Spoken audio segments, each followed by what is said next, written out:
Hey, hey, hey. Mondays are the worst. Backups at work from the weekend. Everyone in the office is in a shit mood.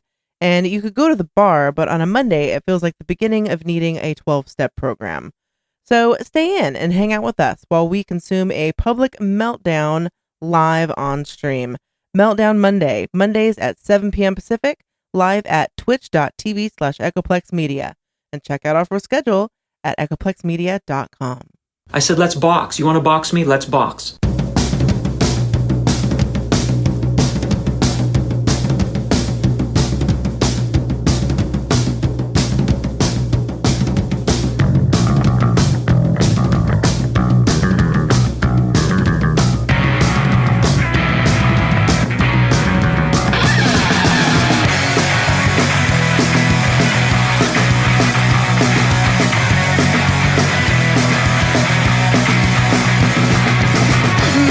Your fault, didn't make it to the vault in a pool of blood from the police assault. No revolution instead, your body beaten blue and red in a bright white light on the horizon instead. Then the napalm drops and the flames won't stop. The teacher's dead, preacher's dead, soldiers dead, cops. The napalm drops and the flames won't stop. The teacher's dead, preacher's dead, soldiers dead, cops. What you gonna do when no one comes for you? You better make a plan for the wasteland. So what's your plan for the wasteland?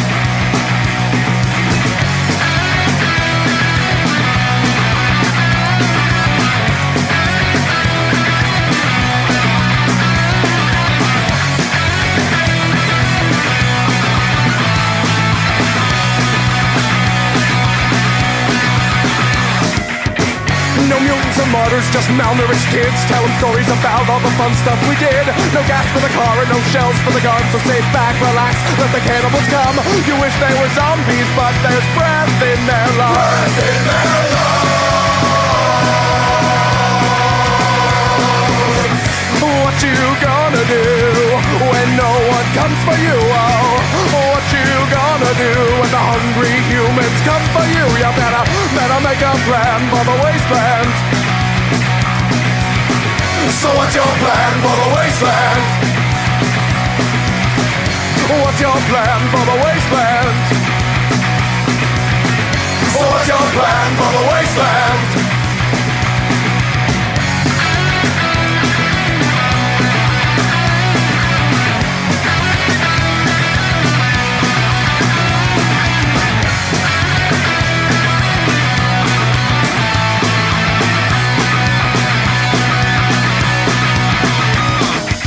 Would you rather be starving? I would rather be gone. I would rather be dust when the bombs come along. So I fight with the dying when you can rest and be dead. We all need survival like a hole in the head. Pray you're safe and you're sound, not sleep in the ground.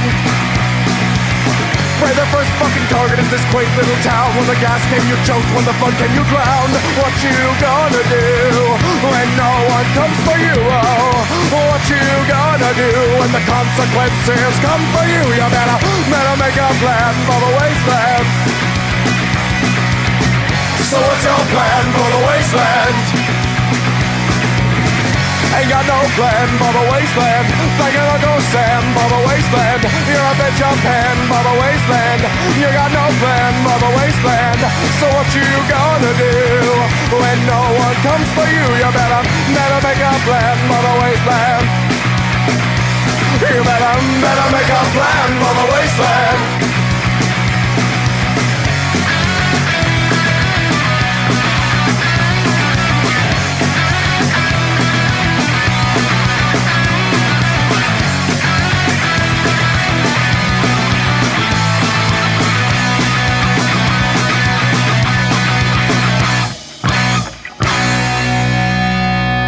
All right, everybody, welcome to the Plex. We do the show live every Sunday from 7 to 9 p.m. Pacific and beyond into red light. And this week we're going to do the show a little bit differently because we have so much stuff on the upfront.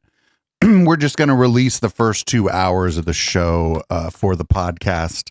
So, yeah, anybody listening, you usually don't hear this part. You hear this part now. I'm producer Dave, and you can find me on Grindr. I am historian Matt, and I just hold on. There's going to be a big thunderclap soon, or not. Okay, I just survived a big storm. There it is. Don't know if you heard that. No, can't hear it. No, not on my. I'm surprised.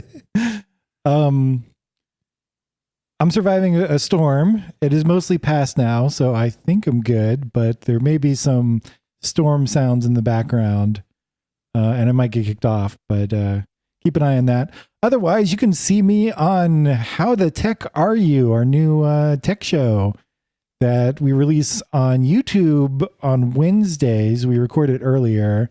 I don't know when it goes to the podcatchers. Is it the same time on Wednesday? Wednesday afternoon-ish, yeah. Yeah. That's, I think it's when it goes to YouTube. But check it out. We've been having fun. It's a good new show. All about tech. And yeah. I think it's everything. Cool. So we usually divide this show into like 3 segments, basically. There's the upfront hour, which doesn't go on the pod. The second hour, which does go on the pod, and then after that is red light. But today we're just gonna go. We'll take a break for a song between the 2 segments here. The upfront this week is going to be about the mass shooting in Texas, but we're mostly going to be covering the media's response to the mass shooting in Texas. So wait, you know how we used to say that the whole world's gone red light? Is it now gone all up front now? Yeah, the whole world's gone up front this week, everybody. Whole world's gone up front. So we got, right as the news broke for it, of course, we had Attorney General in Texas, Attorney General Paxton. It's Ken Paxton. Wearing his own campaign shirt while he talks about the shooting. And he's going to talk about, you guessed it, arming teachers. Has happened again, and it's a horrible tragedy, but the types of things that we talked about, and I'll never forget it after the Santa Fe shooting, was having one point of entry, making it more difficult for people even to get in that point of entry, make sure that they and having potentially teachers and other administrators who have gone through training and who are armed, because first responders typically can't get there in time to prevent a shooting. It's just not possible unless you have a police officer on every campus, which for a lot of these schools is almost impossible. So I think you're going to have to do more at the school, because it typically involves very short periods of time, and you have to have people trained on campus to react. Exactly. Yeah, today. That's always their answer. It's just more guns. Yeah. More guns. And one entrance. We're going to hear a lot of this one entrance shit. And I thought of, I have some thoughts about the one entrance once people start talking more about it. Ted Cruz was leaning on that one entrance thing this week. And I mean, there's an obvious problem with one entrance. I'll make some comments as well. I guess we'll wait for Ted Cruz. Yeah. So up next, we got Fox talking about flimsy fencing. This is the flimsy fencing. That's why this happened, everybody. It's flimsy fencing. All right, Darren, you just heard the latest 18 children now deceased. Your thoughts? This is a very unfortunate narrative. However, it keeps repeating itself. It's somewhat repetitive. As modern day law enforcement, we're really great on the response. However, the problem that we have is fortification and omnipresence on soft targets such as this school. As you spoke to, calling a school a soft target is disgusting. Yeah. I mean, what do you want us to do? Turn these schools into forts and prisons? Jail. They want to just they talk about the school to jail pipeline, right? They just want to just get rid of the pipeline part. Just school to jail. Right. Yeah. As you made mention to earlier, Jesse, the school resource officers on many occasions are not equipped with firearms for these elementary schools. That needs to change. The dynamic of these mass shootings is becoming more and more prevalent in our society. However, we have our elected officials that come on television, they jump up and down, but there's no execution strategy. Are the elected officials jumping up and down? No. Who is We this have guy? a flawed purpose in how we protect. Oh, he's a former these cop. elementary Okay. schools. It goes back to why did we not have a police officer, meaning an armed resource officer, at the front of this school? When we look at a lot of these mass To be fair, he went in the back. shootings that have happened in many places throughout the country, it's the same thing. Oftentimes, bad guys will go the other way when they see a good guy with a gun in front of a school. Yeah, apparently he went the other way and came in the back door. Don't get it. I'm not saying that we need to arm these schools with Sherman tanks, but at the same token, But why not? I mean, why not a tank? It sounds like where they're going. Like, just let the kids drive the tank around. Fuck it. we need to understand the narrative of our school system. It's not been protected the way it should be, and unfortunately, this is an example of how it manifests when we're unprepared. Yeah, it's been reported there are 3 resource officers assigned to this district, but not to the school. So they may have been spread thin, and we don't believe that they were actually on the premises. You see the fencing? I mean, I could hop that fence. I mean, anybody could hop that fence. What They want the fencing like that. Again, it's not a prison. Yeah, did they want the fencing like that place that they believe they're keeping David Miscavige's wife with the fucking spikes and Yeah. shit on it? Like the Well, yeah, they want the big like 15-foot fence with concertina wire at the top. and a fucking like a demilitarized zone between it and the next fence or whatever. Yeah, right. And big towers at the corners, right? Build the wall around the schools, like chat's saying. Yeah. Come on. What good is it to have fence Also, I'd like to see Jesse Waters try to climb that fence. That'd be funny. installed if it's 4 feet tall? Well, it might just be decorative. Infrastructure protection is very important, and it's clear that when they're we look kids. at the flip. Oh yeah, the 4-foot fence is probably big enough. you had to keep the kids in, right? flimsy fencing in this particular school that things could have been done differently. Oftentimes, this is subjected to budgets, whether we like it or not. Unfortunately, with public schools, they don't have the necessary budget to fortify themselves from attacks of this nature. And what's even worse is law enforcement views an attack of someone we refer to as a lone wolf in this particular instance as the most difficult to manage against. I heard your guest speak to earlier in connection with there was a social media post on Instagram. I think that's great if social media companies create an algorithm that captures threats such as violence, because then you fucking do a whole segment on cancel culture when they kick them off, you dumb fuck. Yeah. Right, what the fuck? Give you an example, Jesse. If you put a threat on social media, whereas you were looking to assassinate the president, in 20 minutes you have federal agents at your door. However, we don't have an Not true, algorithm in but place yeah, eventually they show up. Depends where you put it and how you word it. to protect Yeah, that's us true. as the common citizens. That's one component. But when we look at it from a more collaborative perspective, we need to fortify the omnipresence, and that's what would oftentimes deter bad guys. So when you spoke to that fence, that's only one component, but it's far more multifaceted than just a fence. Shut the fuck up about the fence.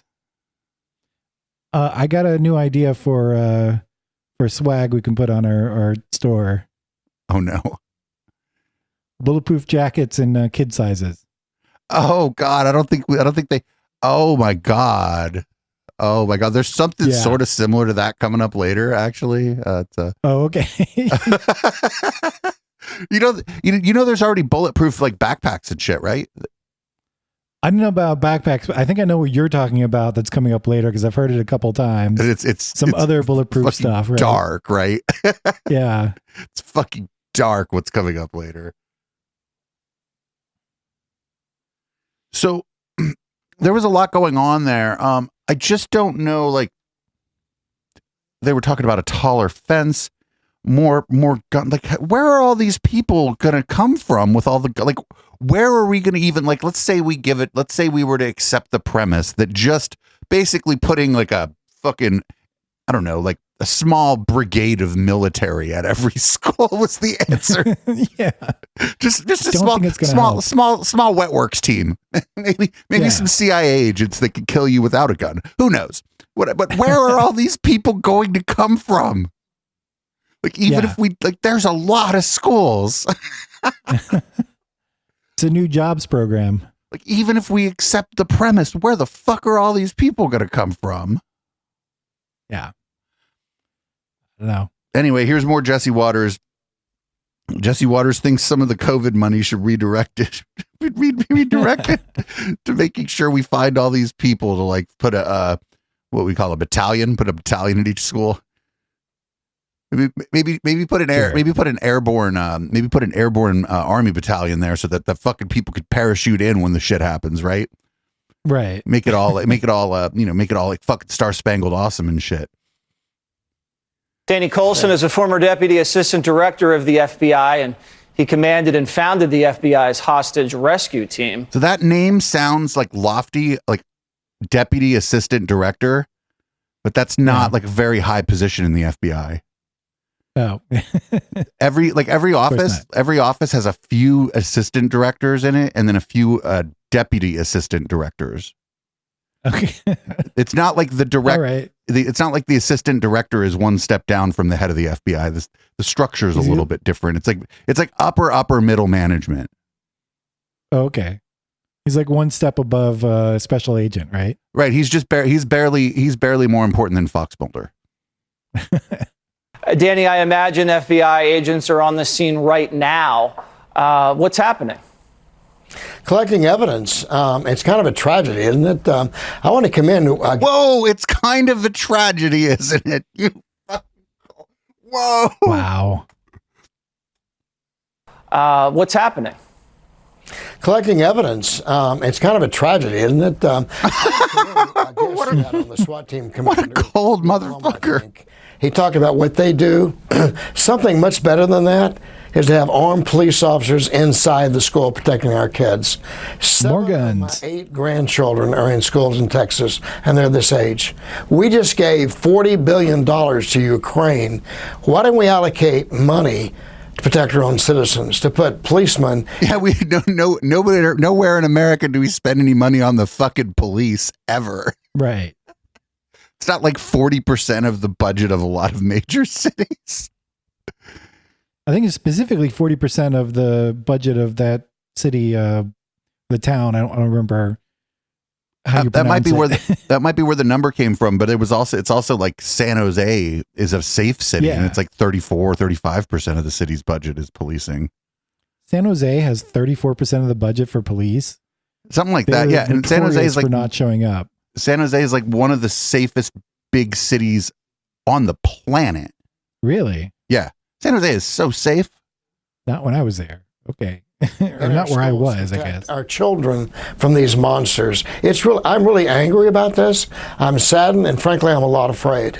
Well, Kellyanne Conway on the 5 made an excellent point that there are billions of dollars that were given to schools across the country for COVID relief. And that money has not been spent. That money is just sitting there waiting to be spent. And I think maybe a common sense idea would maybe take some of that money, a couple billion would do it, and harden some of these soft targets, especially the elementary schools. Because we learned that a lot of the Texas middle schools and high schools will have armed security guards there. But the armed security guards there have the guns pointed at the students, Jesse. Yeah.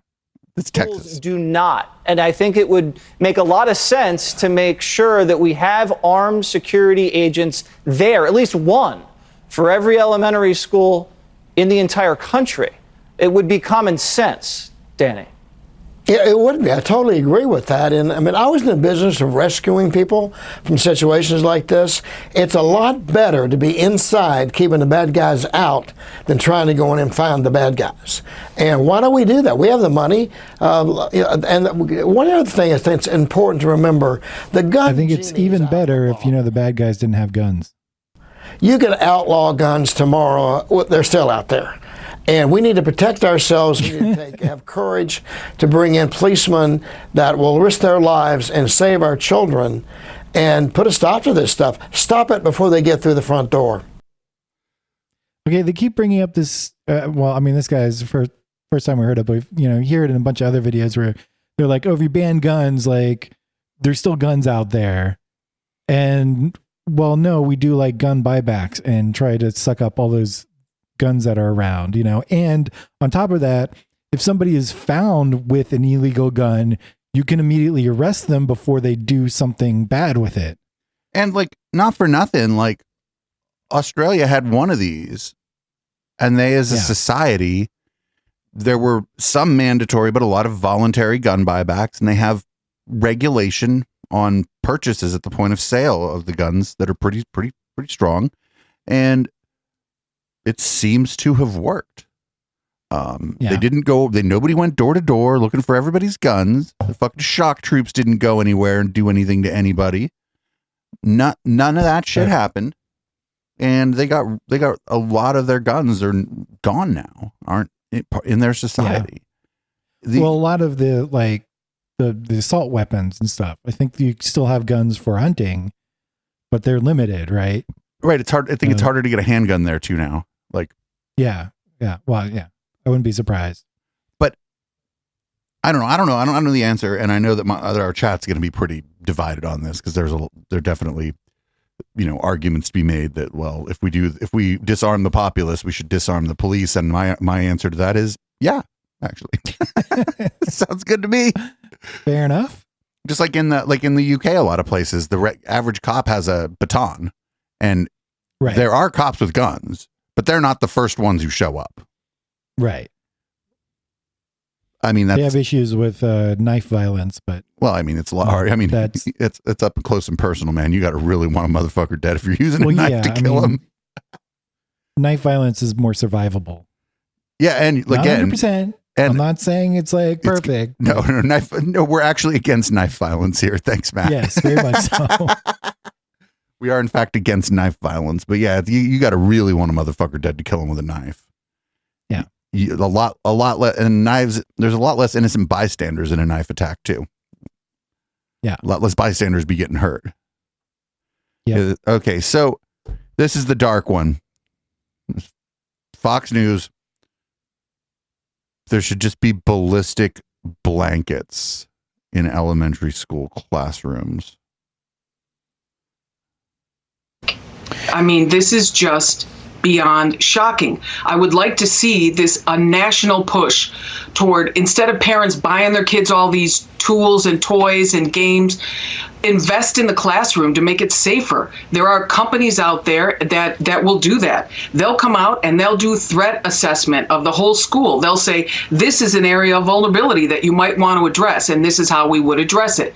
And they have blankets that you can put up on the wall that are colorful and beautiful, but they're ballistic blankets. I mean, there are ways to obscure the classroom windows so that the shooter can't have target acquisition. I mean, there's just a million tools out there, but and we've been banging this drum for years. Let's start investing in our kids and in the safety of our children. By banning guns? Wait, no. No,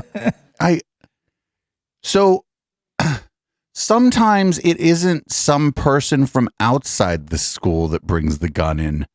Sometimes one of the students sneaks in a few firearms. So they're already in the classroom. And so this set of solutions doesn't work. It's like every school shooting is different. Every time it's going to be a little bit different. And you can't, and like this fucking whack-a-mole shit is just going to cost a lot of money, and then everybody's going to complain about all the money it cost fucking 5 years from now or 5 months from now. Well, I mean, this guy apparently came in through the back door, and like, he wasn't shooting through walls. Like, the blankets on the walls are not going to make that big of a difference, right? I think the idea is that the blankets, if I'm not mistaken, they go on the walls and look like decoration, and once the shooting starts, the kids pull them down and hide under them. Okay.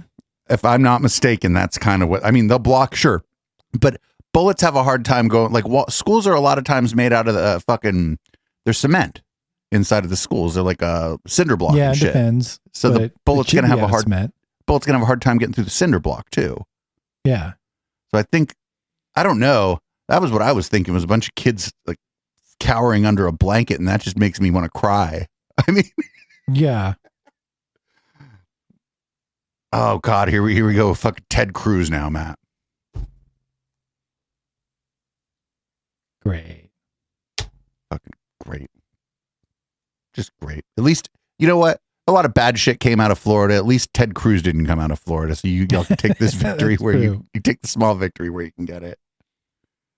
We know from past experience that the most effective tool for keeping kids safe is armed law enforcement on the campus. Except for the one last time, remember the one that was in Florida where the fucking armed fucking cop ran? Do you remember that? Yeah. He like helped people leave, but he didn't confront the shooter, which like he didn't have the arms to confront the shooter, so like it made sense. Motherfucker, he didn't do anything. I'd run too. Yeah, I mean, and wasn't there a resource officer at this school as well? I mean, I just went around them, but my understanding is they weren't armed. Like they didn't have a firearm. They weren't armed. Okay. Which is I don't probably think we have any evidence that armed officers in schools stop shooting. Campus. You know, inevitably, when there's a murder of this kind, you see politicians try to politicize it. You see like you, Ted? And a lot of folks in the media whose immediate solution is to try to restrict the constitutional rights of law-abiding citizens. That doesn't work. It doesn't work. We don't know. It's not actually constitutional. Right. They always forget about the part before the comma, Matt. Yeah. This time. So what happened here is a well-regulated militia just went and shot the school up. Oh yeah, that's what happened. Oh man, fucking Ted Cruz, dude. I don't understand how he keeps his job. I don't know. You'd think like another Republican would beat him or whatever, just because he's such a slime ball. Yeah. Like I don't think somehow they like him. I don't know. I don't think Texas isn't quite ready to get their senators to be Democrats, but they're getting close. But you'd think like another Republican who doesn't just make you recoil in horror just at their sight could run against the guy. Yeah. All right. InfoWars. Great. Right. That's what it says on the, it's like, InfoWars. 877-789-2539, 877-789 Alex, and we're going to get you on air coming up. Owen, did he just stop halfway through his phone number that second time through? Maybe. But we have specifically Don't play it again. said with 2 years of hardly any mass shootings that with all the pre-programming that mass shootings are coming and terrorists are going to attack and we got to take the guns. And then I'm like, well, I would predict a lot of mass shootings right before the election, and then like clockwork, it's happening. You know, to me, it's just very opportunistic what's happening. Yeah, these people seemed so far as we could tell, the people who were doing these last couple mass shootings seemed really into electoral politics. Good sleuthing, Alex. Yeah. The one was clearly politically motivated, and this one we have no idea. The school shooting, we have no idea. And we may never know. Right. The other one was clearly like InfoWars-ish politically motivated, like great replacement. Yes. Yeah. This one we're probably never going to know. The Buffalo one? It was Buffalo, right? Yeah, it was Buffalo. And this one we're probably never going to know. All that we do know is, and it's one of the most common threads. A young man had a lot of ill will towards women. Yeah. A lot of ill will towards women. And he also played video games, I'm sure. Oh, well, that's different. I mean, that's the, well, maybe everybody plays video games. Everybody plays. It's not a thing. But I think maybe a person obsessed with video games with a lot of ill will towards women is a lot different than just a person who plays video games, because they're like a gamer gator. I'm joking about that. I mean, I'm sure that was the issue. Oh yeah, well, it wasn't necessary, but it's just almost like in American mass shooters, almost all of them have like a history of misogyny, sexism. Yeah, it's more common than racism. It's even people who are apolitical, like this guy may be apolitical. There's still like history of hatred towards and violence towards women. Like he fucking tried to kill his grandmother before the fucking shooting, dude. Yikes. Anyway, here's more of Alex Jones and Cuckslayer Owen Schroyer. Mark in Arizona. Let's talk about Mike Adams. Go ahead. Yeah, Mike Adams just posted on naturalnews.com that the kid was a transsexual, and I think we should we have the photos. We'll put them on screen. No, we're not showing them. No, I'm not showing that photo, actually. Maybe that's where he went to elementary school, and he's just going back to where it all began. And so he was groomed there and then set up and transitioned through high school. And Wow. It was crazy. So he started. Yeah, I'm not showing that photo because that wasn't the person. I'm not showing that photo. Okay. That wasn't the same person? There's I don't know which photo they chose because it's hard to see it. Wait, are you saying InfoWars didn't do their research properly?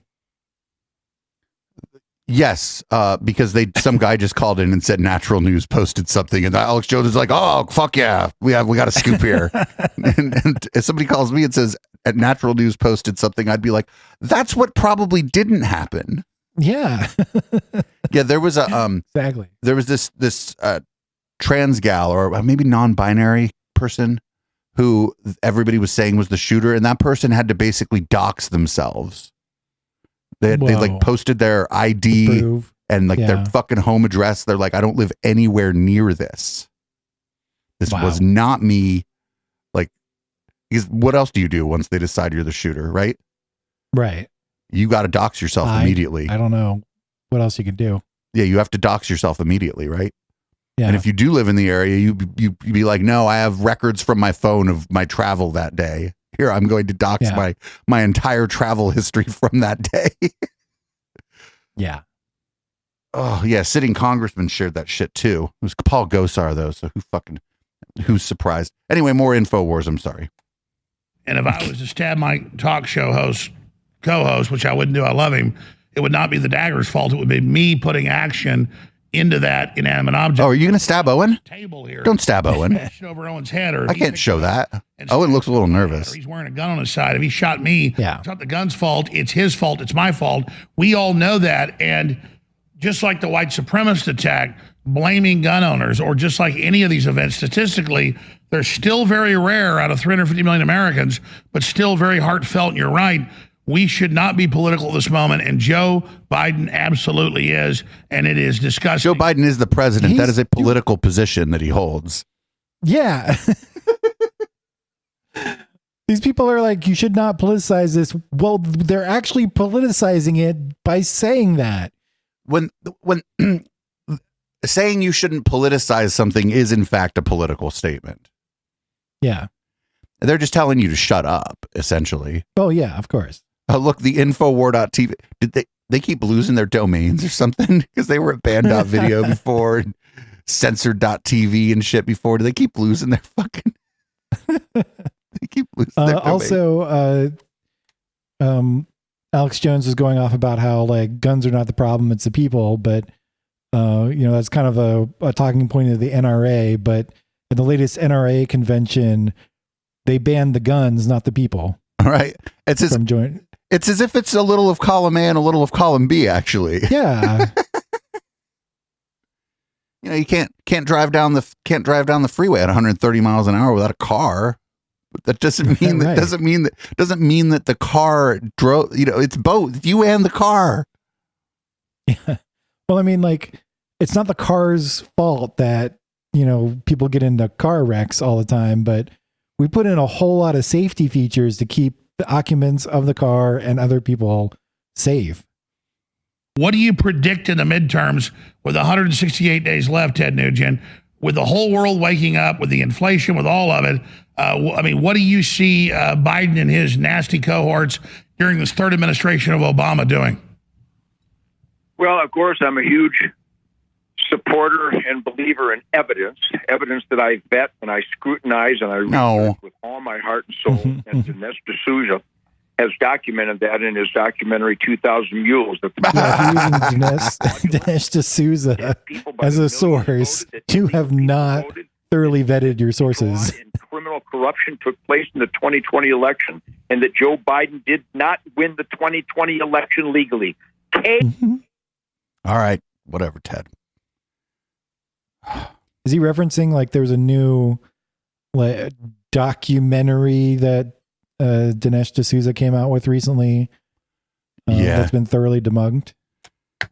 Oh, and it was last week or maybe it was 2 weeks ago when you were here. I think it was last week though. There was we ran video of him complaining about people like getting it on the Pirate Bay. That was pretty funny. Here we go. Don't worry, everybody. Could have been worse. Yeah.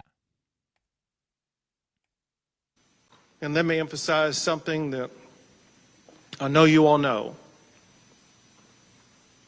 But the reality is, as horrible as what happened, it could have been worse.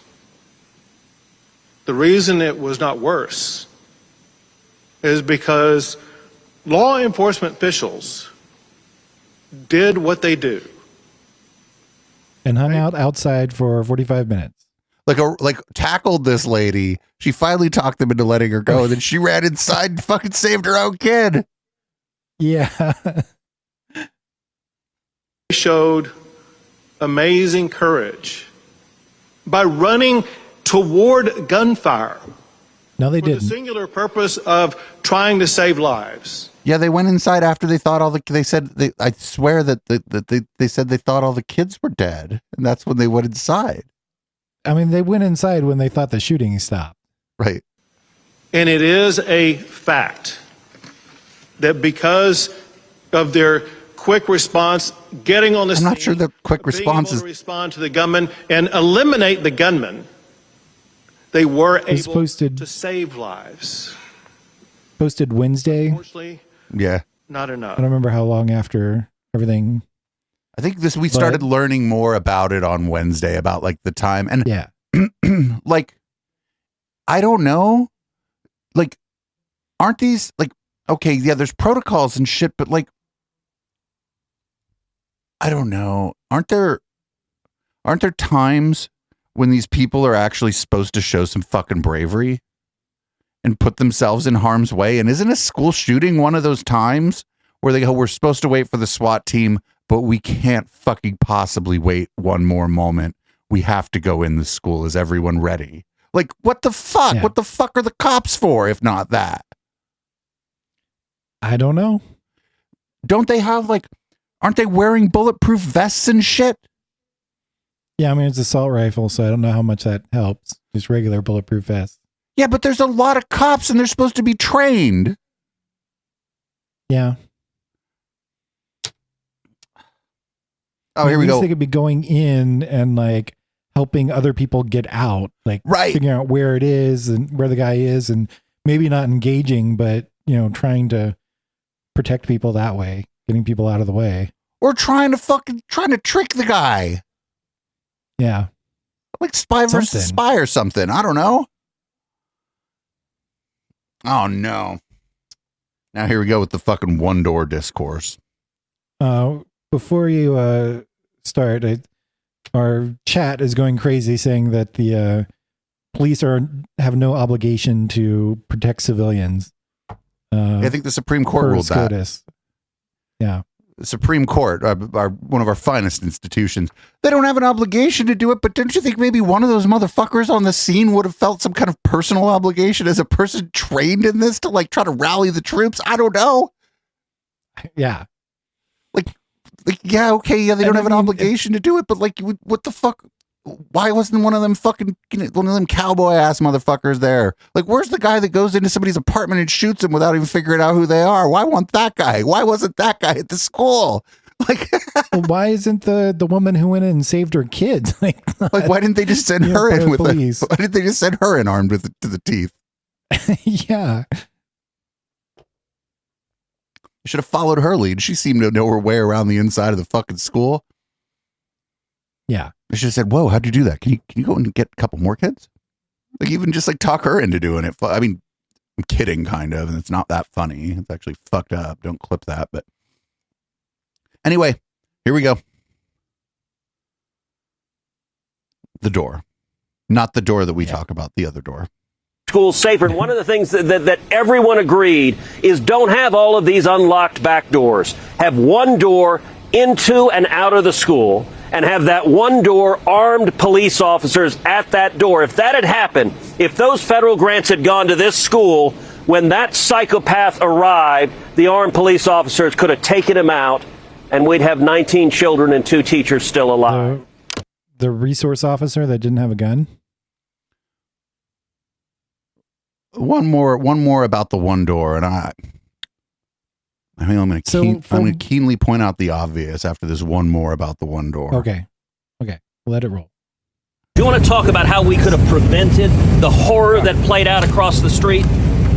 Look, the killer entered here the same way the killer entered in Santa Fe, through a back door. Why are you in the bushes, Ted? I sat down at round tables with the families from Santa Fe. We talked about what we need to do to harden schools, including not having unlocked back doors, including not having unlocked doors to classroom, having one door that goes in and out of the school, having armed police officers at that one door.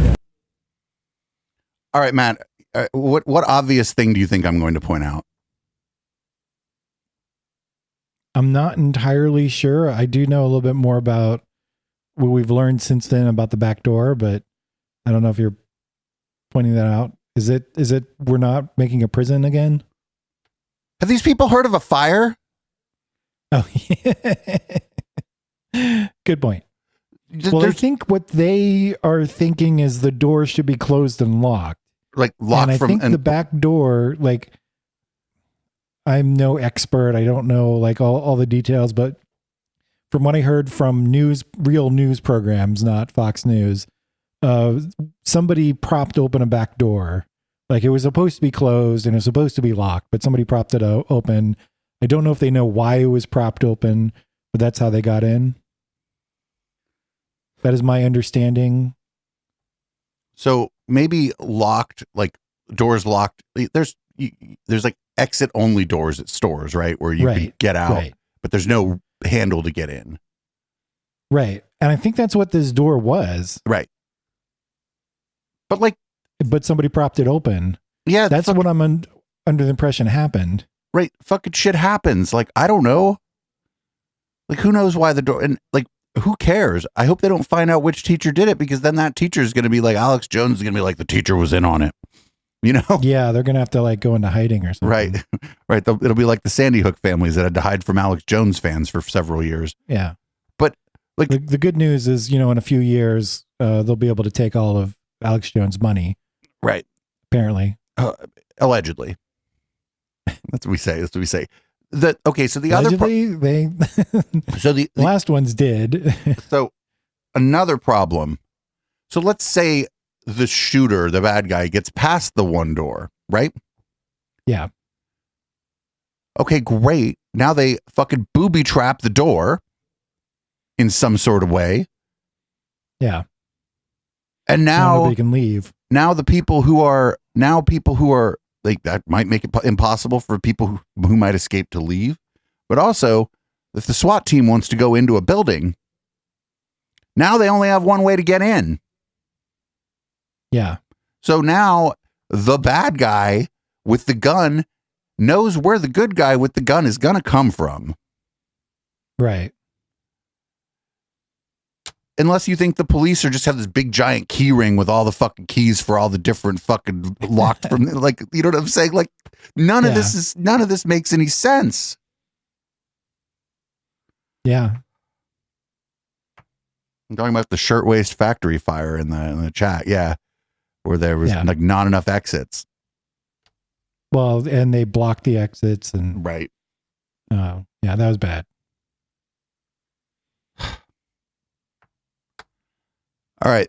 It's hard to hear. Beto O'Rourke running for office. Not sure whether or not this is a stunt, but whatever. He goes and interrupts these people, and they don't like it very much. And I like that. It's great. I don't like these people. So whatever. Yeah. To Lieutenant Governor Dan Patrick.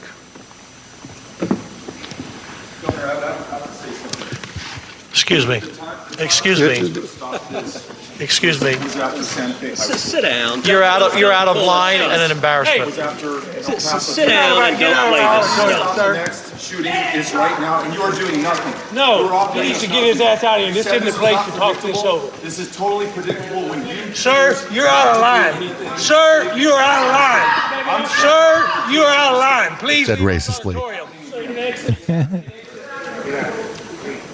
Better with the subtitles so you can hear what he's saying. Come to a deal like this to make a political issue. Oh, it's on Twitter. There's no... Couldn't... What? There's no... Oh, there are... Oh, well. There were closed captions. I guess we could have seen it. Yeah. But the idea is that he went and like interrupted and they didn't like it. He went in like, and interrupted and said, you're not doing anything to actually fix the problem. You're just doing a press conference, basically.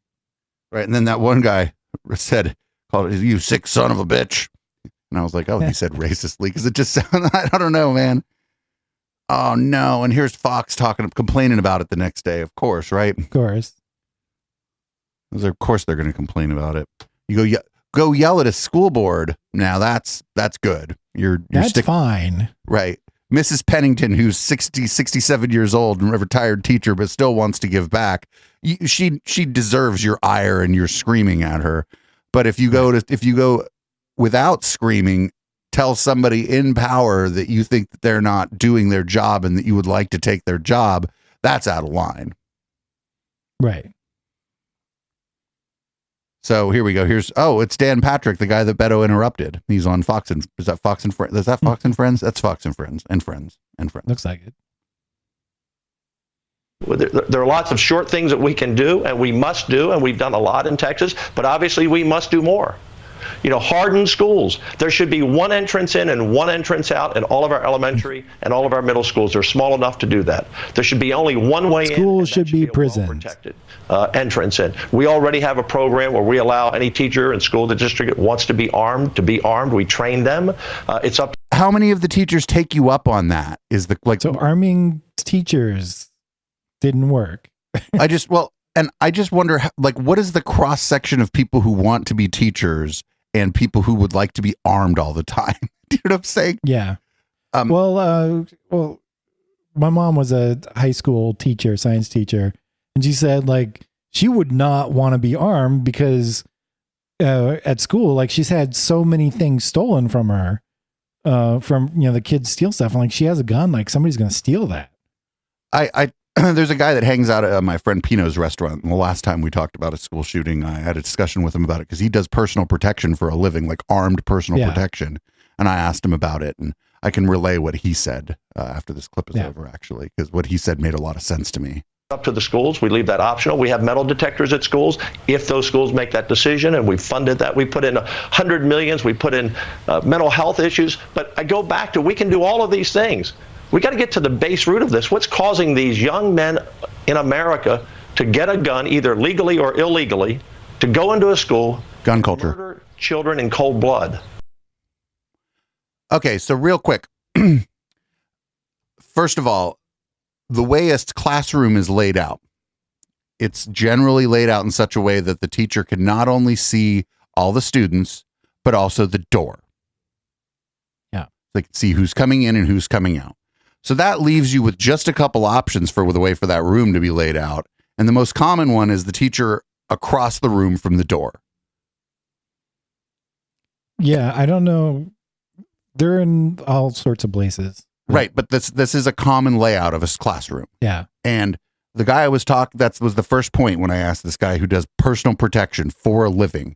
He said, okay, now arming the teacher, now there's no value in it at all. In fact, you create a more dangerous situation. Because the person comes in the door, let's say the teacher has quick access to their gun. Okay, good. Now they can't use it. Because if you're trying to protect someone, you never point your gun at them. Right. And so if the kids are between the fucking teacher and the door, the teacher cannot fire if they're properly trained on how to protect people. So it's stupid. Yeah. Which is also forgetting the whole part about teachers being properly trained, and how many teachers are properly trained to use a gun in that, and particularly in that situation, and how many actually want to be trained to use a gun in that kind of situation. And like you were saying before, what if one of the kids gets a hold of the teacher's gun? Yeah. And if for the gun to be useful, ballistic blankets don't help. Right. And for the gun to be useful, it has to be accessible right now. That was the other thing that right. We'll call him Fred. His name isn't Fred, but we'll call him Fred. That's the other thing Fred said. He said if the gun is immediately accessible to the teacher, then it is very likely immediately accessible to anyone who enters that classroom and gets to that teacher's desk. Yeah. And so he was just like, the problems with this are myriad. And he says, I would not want to be in that situation, armed or unarmed. He's like, that's a terrible situation. He's like, and arming the teacher probably does not help. He's like, the teacher is not, this guy was telling me like, he's like, listen, I don't want to, I don't want to blow my own horn here, but I train a lot. I train a lot for my job, because if I may have to take someone's life as part of my job, and I want to make sure I know what the hell I'm doing, and that that if I end up in that position, that I'm not taking the life of the person I was charged to protect. He's like, do these teachers have the time to even do a fifth of the training, a tenth of the training? No, they don't even have enough time to do training for, what they're teaching. Right. Often. So this is dumb. And the kinds of teachers who are going to want to carry the guns to school, I'm going to guess, are also going to be the kinds of teachers maybe I wouldn't want being the armed one in that situation, because they might be part of gun culture and they might think they're a fucking cowboy. And you don't fire across the fucking room full of kids. Just don't. Yeah. The gunman might, but that doesn't mean it's your turn. Yeah. What if one of the kids gets up and runs and then you blow that kid's head off? Like, yep.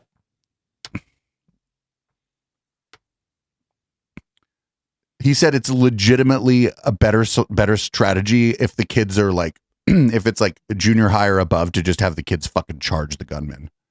He said that's a better. He's like, that's dark, right? Because the first kids are gonna die. But he's like, it's a better strategy than arming the teachers. And I was like, I don't want to hear any more about this. He's like, that's okay. If I've upset you, let me buy you a beer. But yeah, arming the teachers is stupid, because the classrooms are laid out in a certain way, and you just the first thing they'll learn in any kind of training on how to protect others is to never fire across the person you're trying to protect. So then the gun becomes useless. Yeah. So here's the local news on Thursday. It would have been the last day of the school year. This is awful. The local news isn't awful. This is just an awful situation. This was supposed to be the final day of class for 600 elementary students. And now the school is a corridor of questions, as you can imagine. Outside that building, solemn memorials to the victims are also sitting this morning. KENS 5 reporter Sarah Duran live outside Robb Elementary, where that memorial just continues to grow. Sarah. Sarah and Barry, good morning. Yeah, these are absolutely heartbreaking to look at. I want you to take a look over my shoulder here. You have to see these for yourself. Now, overnight, the crosses were put out in remembrance of those 21 victims who died here just almost 2 days ago. 19 of these crosses. Oh, there's some edgy asshole atheist out there somewhere going, that's a separation of church and state. This is the separation of church and there's some edgy atheist out there somewhere that did that, and I hate that person. I fucking know there's an edgy atheist out there who's mad about this. You know what I'm saying? Yeah. Are the names of beloved teachers. From where we are standing, we can see the first three. We have Annabelle Guadalupe Rodriguez, Eliana Garcia, and Eliana Cruz Torres. Now, for this half hour, I want to talk about Eliana Cruz Torres. She was a fourth grader here at Robb Elementary. She loved softball. On Tuesday, she was looking forward to playing her final game of the softball season. Her aunt told us she was so excited and looking forward to making the all-star team. But unfortunately, she would never make it to the game later that day. I imagine her family misses her very much this morning, but there is another family thinking of her. We have learned these crosses were made by locals.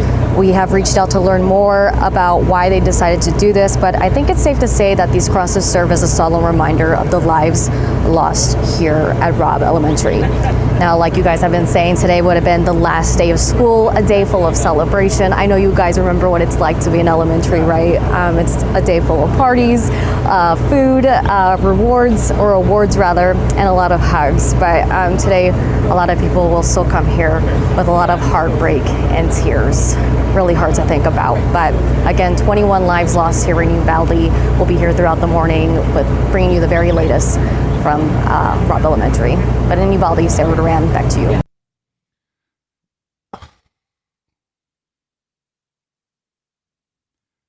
Just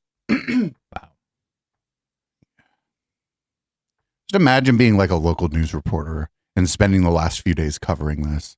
I know it's nothing compared to the parents who lost their kids, but just imagine being the person covering this day in and day out for the last couple. God, just holding it together on the fucking local news, day in and day out. So here we go. We're going to move on to Thursday. Oh, this is also Thursday. We're just going to blame it on culture, just olive culture. We're not even going to do video games. Yeah. Not video games, just olive culture, no church. Oh, they're going to blame it on, of course. Except gun culture, because we can't blame that. No, that's actually, we just need more of it in the right places. Right. Teacher needs to be fucking Dirty Harry. What's changed is the culture. The nuclear family's collapsing before our eyes. Church attendance is at an all-time low. Kids' brains are being warped by social media. And we forced our kids into lockdowns, isolating them from socializing with each other and pushing them deeper into video games and wicked internet sites. Sports aren't mandatory anymore. Drugs are everywhere. The media and entertainment industry fosters a sick thirst for fame and notoriety. And there's just a general lack of respect for human life. We're missing all the ingredients for a healthy country. Wow. Yeah, I mean, like, whatever. We could talk about isolation, but it has to be in a broader context where we talk about isolation and radicalization by the media, Fox News. Which fucking news channel tells these, like, sometimes these things happen, right? And they get the arsenal from their dad's closet or some shit. Well, which fucking news channel told you to get the arsenal? You know, it's like, yeah, exactly. Don't come here telling me about the media and the culture. Fox News has done more to fucking damage our culture than like any organization. Like, because they've been around a lot longer than Facebook has, right? Like year for year, Facebook gives them a run for their money. Don't get it twisted, but like in fucking grand total, Fox News has done a lot to really, like, not only to just drive hatred and anger, especially in men, but also to isolate people because you believe what you want to, you believe what they tell you at Fox News, and now you're not invited to Thanksgiving anymore because you're crazy. Nobody wants to listen to you anymore. Here's Herschel Walker. Seen this so many times. You've seen this one so many times? Yeah. This is fucking word salad. Like, at least he's not like able to rile anybody up to violence because nobody understands what the fuck he's saying. See, that is a person wielding that weapon. You know, Cain killed Abel. And that's the problem that we have. And I said, what we need to do is look into how we can stop those things. You know, he talked about doing a disinformation. What about getting a department that can look at young men that's looking at women that's looking at just social media? What about doing that, looking into things like that, and we can stop that way? But yet they want to just continue to talk about taking away your constitutional rights. And I think there's more things we need to look into. This has been happening for years, and the way we stop it by putting money into the mental health field, by putting money into other departments rather than departments that want to take away your rights. So actually, it's constitutionally protected for a young man to look at a young woman while that young woman is looking at social media. I don't know if this guy knows that. Yeah. That is pretty sure that's fine. It's totally legal. In fact, like, that's if like your gal pal is looking for something on social media that they'd like to show you while they're talking to you a little bit, then maybe you're looking at them while they're looking for something on social media. That guy's fucking... I'm not even kidding. That guy got hit in the head way too many times, and I have no idea why he's running for political office. He's fucking scary, and he might win. Anyway, more Ted Cruz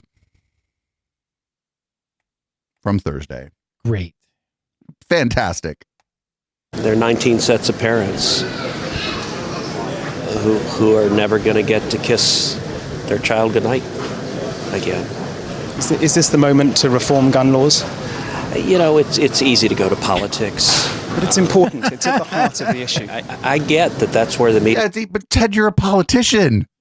He was literally going political right before it. Right. He was at a political gun event right before, like, for a political lobby group. Oh, God damn it.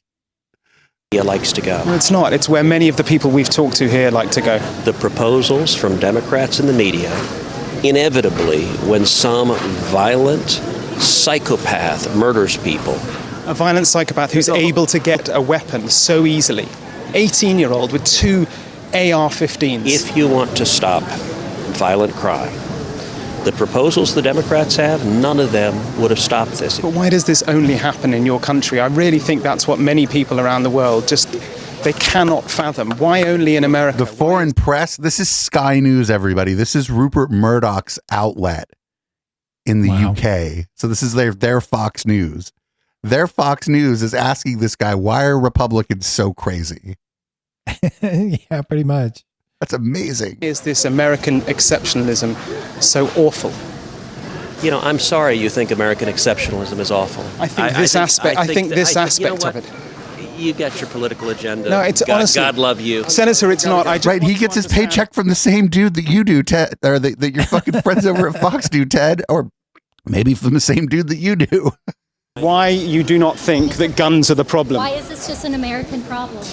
Well, it is just an American problem, sir. Mr. Cruz, why is America the only country that faces this kind of... You know what? Who's a woman? You can't answer that. You can't answer that, can you, sir? You can't answer that. Why is this country... Why is it that people come from all over the world to America? Because it's the freest, most prosperous, safest country on earth. It's not the safest country. The freest, it may be the most Why are our kids dying in school? That's not the question. You could want to move to America for economic prospects while understanding that you're more likely to get shot here than in a lot of other places. Like, true, absolutely true. It's not like people don't weigh the pros and cons of things they do. And it's still not like I'm not worried about walking to Safeway or whatever and getting shot this time. It's just that my chance, where I live, actually not so much. The Bay Area overall is very safe. California has some of the stronger gun laws in the country too, and some of the municipalities around here have strong gun laws. But we're not the safest country in the world. Absolutely not. There's no way that America is the safest country in the world. Yeah. Right now we're safer than Ukraine, but that's because they're being bombed. That's not funny. I'm sorry. That was awful. Adam Rainstopper pointed out, but we also have the biggest prison population, so arguably not the freest. Right. Definitely not the freest. Not just per capita. As far as we know, we have the biggest prison population, although China doesn't really release their numbers. All right. Well, in China, they don't always make it to prison. So the police were reluctant to engage the gunman because they could have been shot. A word? Well, yeah. Lieutenant, for the officers on the scene who were there, as you correctly point out, to wait for this second tactical team to arrive before fully pushing into that school and neutralizing the gunman. So what we do know, Wolf, is that there was multiple officers that arrived on scene. There was 3 officers that arrived that made entry at one of the entrances where the gunman actually made entrance to. We had another 4 officers that made entry at the other entrance of the school. So there was officers inside that school. As they were taking gunfire, they were also calling in for reinforcement, backup, tactical teams, snipers, any additional personnel that could arrive to assist to not only with the situation, but also to assist in evacuating students and teachers. At that time, that's when a U.S. Border Patrol tactical officer arrived, also with a Zavala County Sheriff's deputy, as well as 2 additional Uvalde Police Department officers were able to go into that classroom with a ballistic shield as cover. And of course, we know that one of those officers, an agent, actually was shot, was grazed at the top of the head, but they were able to shoot and kill the suspect and preserve any other life. We know that there was other injured children inside that classroom that they were able to save as well and get them to cover. And at that point, it became a recovery process, a rescue operation, trying to rescue the injured and also any other potential children or teachers that were inside those classrooms. But don't current best practices, Lieutenant, call for officers to disable a shooter as quickly as possible, regardless of how many officers are actually on site? Correct. The active shooter situation, you want to stop the killing, you want to preserve life, but also one thing that, of course, the American people need to understand is that officers are making entry into this building. They do not know where the gunman is. They are hearing gunshots. They are receiving gunshots. At that point, if they proceeded any further, not knowing where this suspect was at, they could have been shot. They could have been killed. And at that point, that gunman would have the opportunity to kill other people inside that school. So they were able to contain that gunman inside that classroom so that he was not able to go to any other portions of the school to commit any other killings. Was that true? That wasn't what the narrative has been, that they're actually inside containing the guy. Yeah, I don't know if I don't know how much of that is true, but so just some random sheriffs and a border patrol agent showed up and they happen to be the only ones with a shield. I'm not buying that shit. Regular cops don't have a shield for this. Get the fuck out of here. Well, I mean, ballistic shield. I mean, that's something kind of specialized. They might not have it in their car, but the cop shop's not that far away. Like, come on. Yeah. The cop shop's not an hour away. Maybe we should be giving ballistic shields to all cops. They can keep in the back of their car. I don't know how big it is, if it's a specialized piece of equipment, whatever it is, but they could have got a hold of one in like an hour. Sure. Yeah. And somebody in chat was saying too, since Columbine, there's all these trainings that they do with tactics for how to deal with this. Here we go. If they're inside actually trying to contain the guy, that was at least something. Yeah. That's not what I was hearing from other places. It sounded like they weren't even in the school, but helping pull people out, maybe. I don't know. But yeah, they should have been inside the school, and if they could not engage the guy directly, they should have been in place where he couldn't, escape or cause as least damage as possible until SWAT showed up. I think maybe the answer is more doors. What if the answer is more doors so the kids could just run out the fucking door into the outside from the classroom? If they're running in all different directions, yeah, a few of them will get shot, but most of them will probably get away. Right. What if the answer is actually more doors and more ways for people to get the fuck out the building? Yeah. Makes it harder for the teacher to control the classroom under normal circumstances, but a little bit of truancy is like a small price to pay for the kids being able to fucking run. Yeah. And I don't know. I mean, these are kids too. They're not going to have like situational awareness. They're going to be scared shitless, right? Yeah. Like I don't walk into a room like fucking Michael Western on Burn Notice and count the exits. Do you know what I'm saying? So like 10-year-olds aren't going to do it either. So here's this dumb fuck. Here's Lauren Boebert. She's going to talk about 9/11. Of course.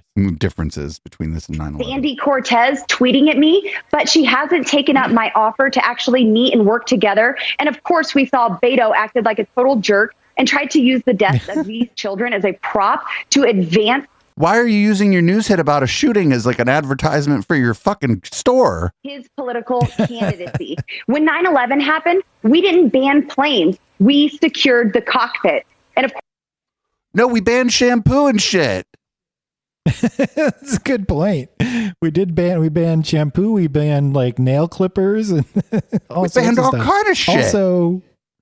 Also 9/11, the firefighters were running into the building, not hanging out outside, waiting for the SWAT firefighters to show up. Simp for the devil. Thank you for resubbing to the channel. Podcast people, that's, if you're listening on the podcast, come join us live sometime. Yeah, that's why there's no song called Fuck the Fire Department, because the fire department, they're like, oh shit, the building's on fire, I could get burned. No, they run in and they save your cat. That's right.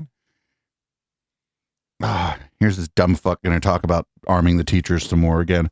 It's like, where are the teachers in the conversation about arming the teachers? When's the last time they can't even get one fucking teacher to go on Fox and go, yeah, they should, I need to be packing heat, actually. I mean, they probably could, because there's always that one guy, right? But I'm sure a vast majority of teachers think it's a bad idea.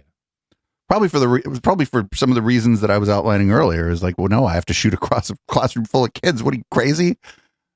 I'm not a sharpshooter. I literally, as I said, my mom is a retired high school teacher, and she said she wouldn't do that. Didn't make any sense for the reasons she said. She probably doesn't know about the same thing you're talking about. Right. Oh man, here we go. Here's this dumb fuck. She's going to talk about teachers can protect themselves and their students. What exactly is happening? We know that things are being stopped in Congress. People want to know where the Republicans are at, where you're at when it comes to what the next step can be taken for some real change here. Right. Well, first of all, of course, my heart mourns for what has taken place. And once again, unfortunately, we've proven that gun-free zones are deadly and we cannot legislate evil. But I want real solutions, not just tweets. I want our schools secured. I want our children protected. And I want teachers that can protect themselves and their students. And you know what? We can achieve this without trying to disarm law-abiding citizens. For me, this is my equalizer. I need a way to protect myself and my children. And my firearm is my equalizer, my tool to do that. And what Not for nothing, she walks around Washington, D.C. with a gun that's illegal for her to walk around Washington, D.C. with, and nobody's arrested her for it. Does she? Yes. I know handguns are not legal in D.C., right? Yeah, she takes it. Wow. She takes it with her into fucking Congress and shit, too. Yeah. Yeah, I'm sure she's not exactly going into places where she needs a gun. No, and I doubt she's going out to the bars or anything there. They probably don't like her much, but yeah. More reduce the door discourse. I'm for more doors. Fuck it. Make more exits so people can run. Yeah. What if there's 5 shooters? Then being able to get the fuck out the building, right? Because if there's 5 of them, okay, good. Now you have an armed guard. Oh, now you don't have an armed guard anymore because five gunmen came to your school. Yeah. Okay, maybe the armed guard took out one of them. Multiple shooters before. I mean, Columbine was 2. And they were able to sneak the weapons in. Yeah. Like in, a lot of this is like leaving out the fact that sometimes the students themselves are the shooters. And that's horrific because they're shooting their friends or their classmates. And you know who knows how to sneak some shit into that school? Fucking 9th grader. Yeah. Here we go. More door. I want to pivot to, obviously, we're all following this tragic shooting in Texas. And I know that when I was in the House under your leadership, Republicans did a lot of things to try to keep kids safe, spend money to keep kids safe. Talk about what you think needs to happen to keep our kids safe when they go to school every day. Well, it's just tragic what happened down there. We learn something new every day about how can we improve. What we found in Texas, there was a shooting once before for the NIC fix. This is where an individual got out of the military but had domestic violence. But the military didn't forward that, so that individual never could have been able to buy that weapon. You were a part of this and voted it along. President Trump signed it. Make that NIC fix change. The President Trump did an executive order and changed the bump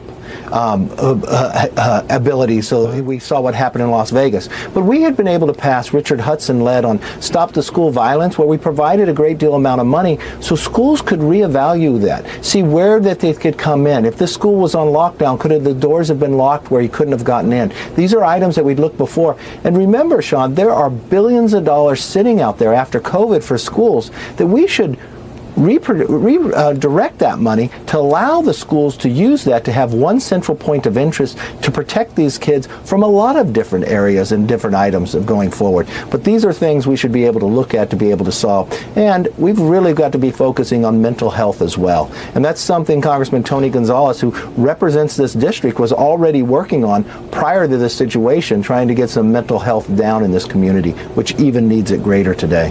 Mr. Leader, the vast majority of people who commit mass murder are not diagnosed with any mental illness. There's a big difference between diagnosed mental illness and what we colloquially will call crazy, right? Somebody would say, well, you got to be crazy to go shoot up a school. And I'm like, that's great, but the mental health field isn't really out there diagnosing your definition of crazy, because that the way we use that word is like loaded down with all kind of fucking baggage that really fucks people up anyway who are struggling with mental illness. So it's actually a bad way to talk about any of it anyway. And they a lot of these shooters, like they take a long time to to plan out what they're going to do and everything, but that doesn't necessarily mean that people see it. They're going to hide that kind of stuff, right? Right. And not for It's not nothing, we always don't an obvious sign. These people don't want me to suggest maybe that somebody stockpiling a bunch of guns might be a reason to like think about. Yeah, that is a sign, isn't it? Right? Like, but the fucking gun people don't think that's a sign. They're just a collector, Matt. They're a collector. Yeah, of course. You've been seeing those pictures going around with like people's decks completely covered in firearms that have been going around this week. Yeah. Like I'm concerned if I live next to that person. That person could be the nicest person in the world, and I'm just concerned with that much firepower right next door to me. Right. They got kids who might be irresponsible or too young to even understand. You know, somebody might find out they have all those guns and go steal their guns, and then on their way out, fucking hurt me with them as they're leaving. Like, yeah, but they don't want to talk about that. Yep. And as of yesterday, we knew it was coming, didn't we? Critical race theory. Of course. But this fellow in Texas, Salvador Ramos, he legally bought his 2 guns. And now, of course, we didn't have the paper trail and the record, to your point, but do you think that would require maybe stiffer background checks? You know, no matter what you do, people fall through the cracks. You can't identify all these problems. You can't arrest somebody for a crime they haven't committed yet. These are difficult issues, but again, the solution lies in stronger families, more supportive communities. I would argue renewed faith. We've lost that. We stopped teaching value. We should just put Jesus in the crust of pizzas instead of the cheese that they fucking do with stuffed crust pizza. That'll fix everything. In so many of our schools now we're teaching wokeness. We're indoctrinating our children with things like CRT, telling some children they're not equal to others and they're the cause of other people's problems. But these shootings, that's not CRT, but whatever. CRT and wokeness, right? Well, yeah, I think CRT's been going on under the radar for quite some time as well. Wokeness has been. Liberal indoctrination has been. People who disagreed with me on social issues the whole time. No fucking shit, dude. New gun law is it's not going to. Yeah, you also notice how all these gunmen have been liberals and woke people. Well, it's just like I don't even, a lot of it's been white supremacist ideology when there has been political ideology. Even the FBI has been trying to tell people this, and the FBI is I'm pretty sure the FBI is a fairly conservative organization by its nature. Yeah. Well, I mean, he started off talking about background checks and stuff, and like there are holes in our background checks, and they may not have been able to find this guy, but yeah, if we increase our background checks, we'll probably be able to stop more of these mass shootings. I'm not clear if this particular shooter was showing any signs of mental distress, but that is one of the ways. I don't know if that's actually. Yeah, I don't know if that's one of the things they check on the background. No. They check to see if you've ever been, I think, institutionalized, either in a prison or a mental hospital. But that's probably not enough. That he wasn't institutionalized, right? He was only 18. But the problem is, and it's one of the things that I think that I disagree with a lot of conservatives on, like on a very profound, sort of base level, ideological level, kind of, is all these solutions they talk about seem to be about the individual, seem to be about stopping an individual from doing any of this. And I'm like, well, that's a dumb fucking thing, because there's 300 million individuals here and more guns than individuals. So the solution actually for I don't care what it is, the solution's probably going to be systemic, and it's going to be a thing where it's not going to prevent an individual thing from happening. It's going to make it harder for anyone who would like to do this to do it. Right. And it's going to take some fucking time for the impact of any systemic change to be realized. Right.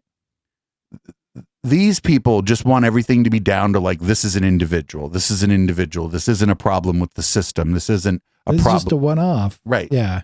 And I'm like, well, it is a problem with this individual, But we have a system that seems to enable this in ways that other rich countries don't have systems that enable this.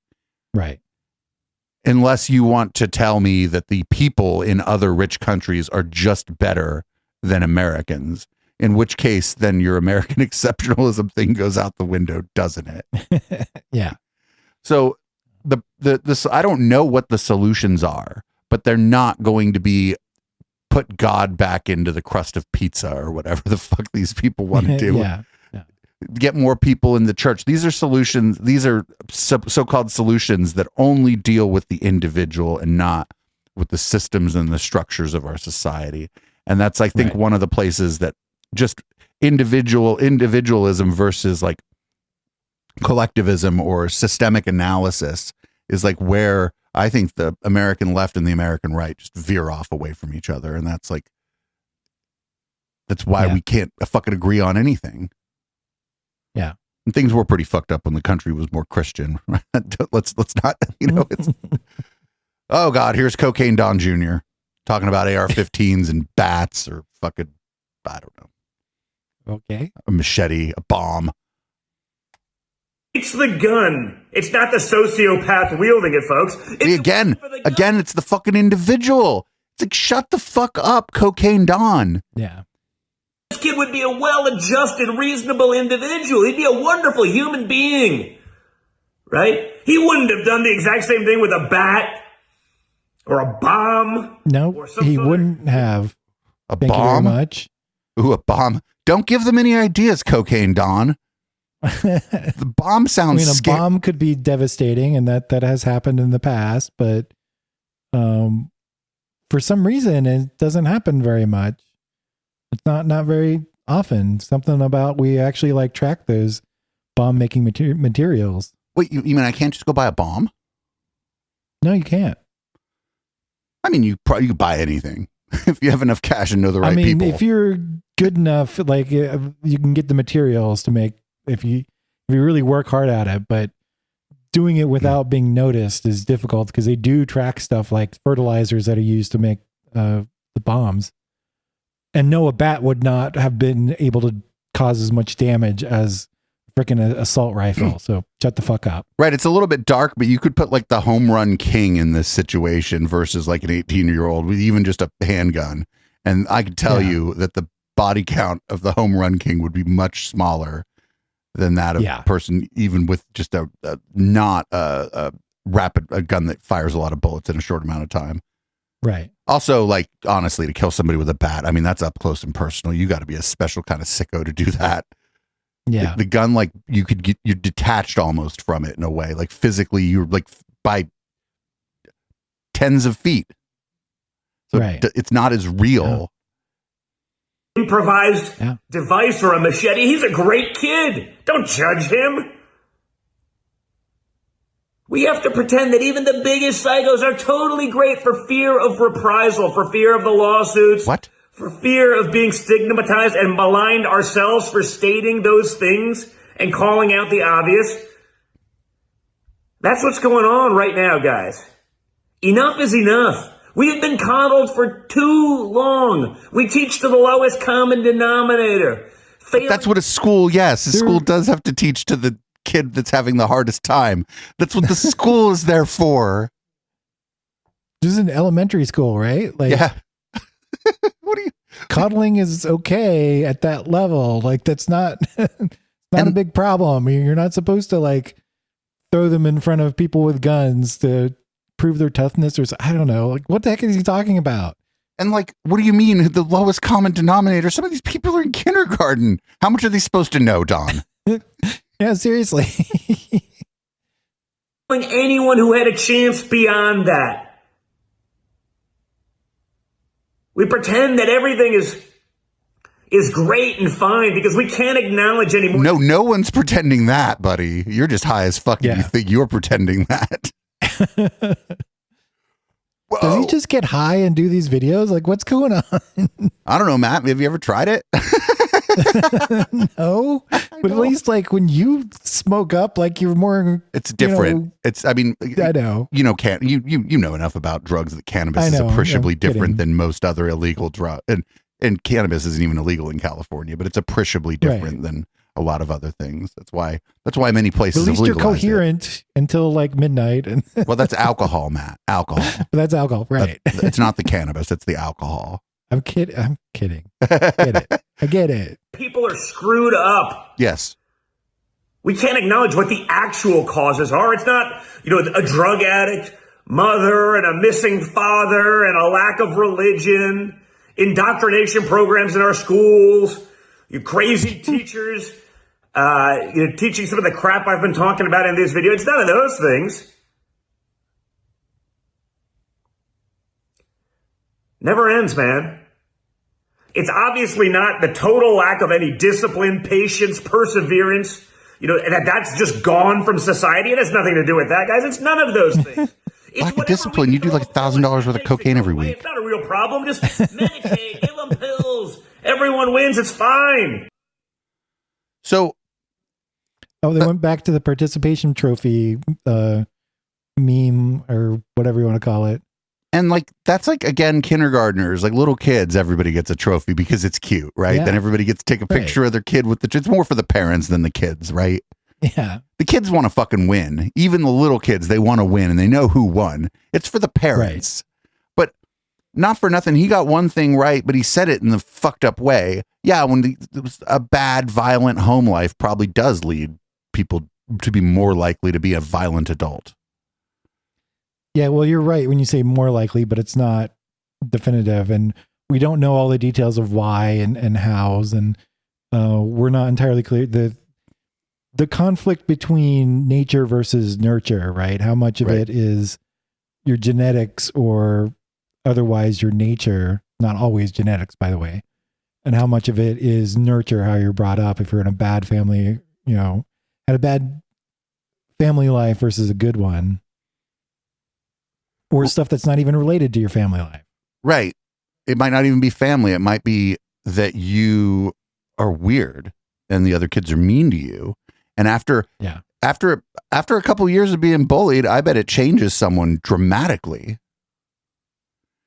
And did you ever have that problem in school? You would think because I'm gay, but no, not really. Yeah. Well, I will say I did, and particularly, in middle school was really bad. That sucks.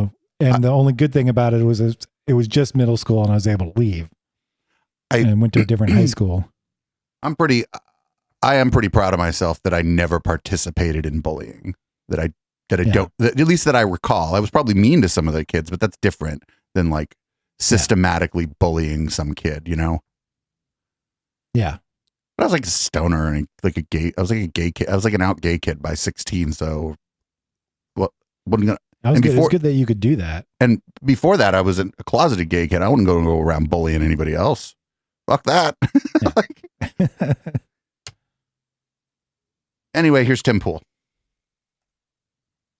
And you're not going to believe who's after Tim.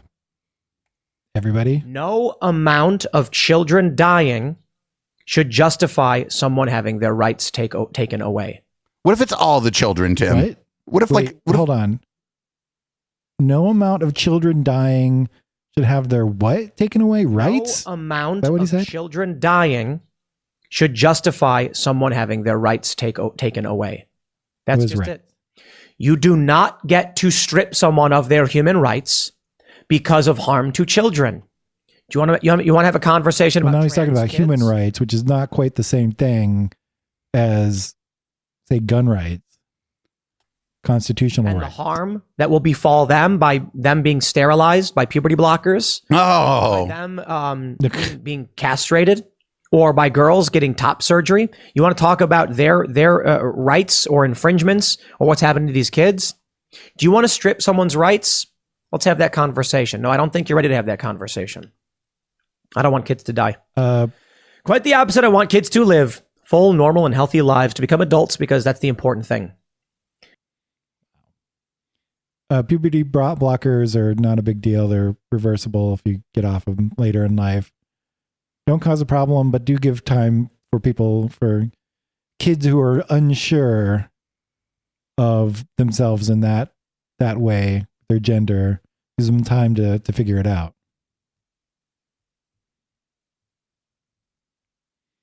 nobody's, as far as I know, nobody's giving young kids surgery. No. For that sort of stuff. That's just red meat for the fucking people in his audience, though, right? That's like, yeah, that's like literally just red meat for the people in his audience. And I knew the CRT was coming up, and I knew the fucking trans thing was coming up, being like, actually, this is doing more harm to the kids because I don't like it, blah, blah, blah, and I like guns and this and that. And like Tim Pool specifically should have his gun rights taken away from him because he's a dumbass. And like, I don't think a dumbass should be able to have a gun. By the way, slightly off topic, but I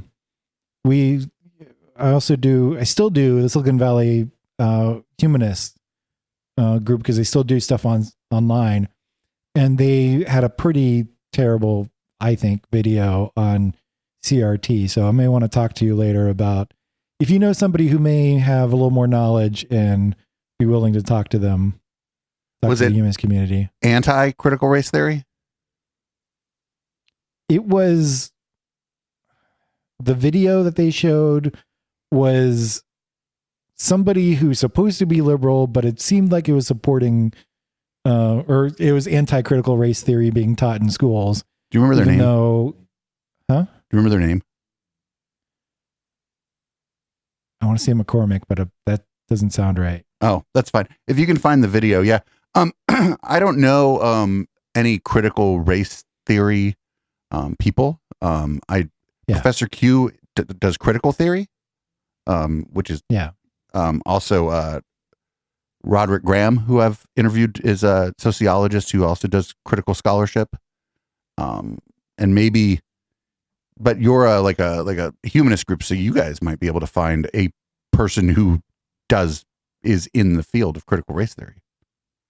Yeah, I don't know if they're going to be able to. But well, if I can find somebody, they wanted me to like say something because I have more experience through like this podcast, you know, and watching other stuff. I'm like, I don't really feel like I'm quite expert enough. Yeah. Yeah, I don't know. I wish I knew somebody, because if I could interview somebody who's like a legal scholar specializing in critical race theory, you know, I would have already done it. Oh, yeah. Yeah. The problem is, and if I was that legal scholar, you know what I'd do? I'd shut the fuck up because I'd be afraid, honestly. Yeah. Well, yeah. I mean, it's fucked up, but it's not a good climate for that legal scholar. I would almost not want somebody who's a scholar, but somebody who is well versed in what is happening, because it's not actually critical race theory that's being taught, but it's this whole thing with the conservatives that, I don't remember the guy who basically stole that term and has been spreading it around in conservative circles to basically drum up fear of talking about anything related to race in schools. What you're looking for is basically somebody who's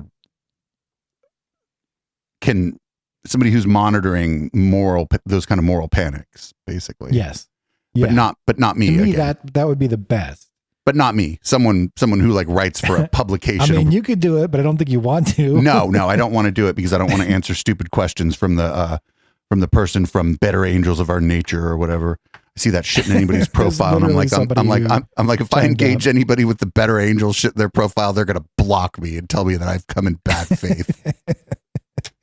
So, of course, no tragedy is complete without the Galaxy Brain Humidor. Of course. Let's suppose that the police had rushed in, and let's suppose that an officer had shot the gunman, and only 10 children had died, but the police officer had shot one child and a teacher in the process. Now, we don't know that didn't happen, but problem-wise, that's better, right? But we can't know both futures. Right. Had that happened, we would now be talking about what had gone wrong in the police response, that children and teachers were caught in the crossfire. In some quarters. But yeah, because something went wrong. Yeah, we'd be like, well, how do we make it so that next time this doesn't happen? Yeah, that's a bad outcome too, Brett. Yes, the cops are supposed to, come on. That policeman would now be being called a murderer.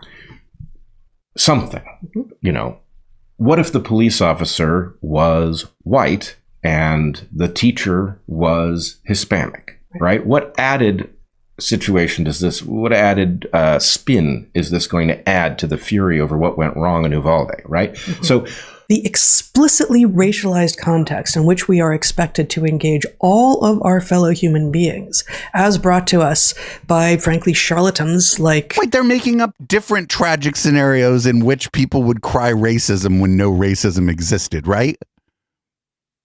Yeah, they're not even talking about the one that was racist. Right. I'm very confused. Like there was nothing. I didn't think there was anything that had to do with racism. No, they're inventing. Yeah, they're inventing a scenario in which somebody's going to call somebody a racist because they're like, what is like the next step beyond critical race theory? Because that's what they're doing here, right? They're doing like, like it's one step past like their caricature of critical race theory is where they're like going the next step and saying that that's going to be the lens through which we look at everything. And that's going to like invert the power structure and make it like, instead of a pyramid, it's going to be like a big V with a top on it or whatever. Okay. I don't know what to call it.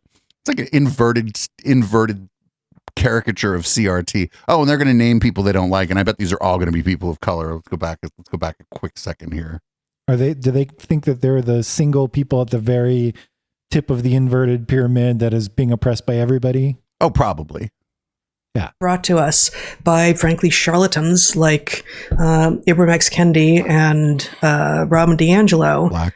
With their best-selling books that have told us that if we don't focus on race at all times, we are ourselves actively being racist by doing so, when in fact it's exactly the opposite, has created a world in which, how could you not hesitate if you are about to go in and try to help someone and there's a possibility that you're trying to help might not be perfect, and you then might be accused of doing exactly the harm that you are absolutely opposed to in the world. This environment, of course, we're losing police right and left. Not only are police departments being in some cases defunded, although like which cases behind the scenes, then a little bit more money is coming back into them.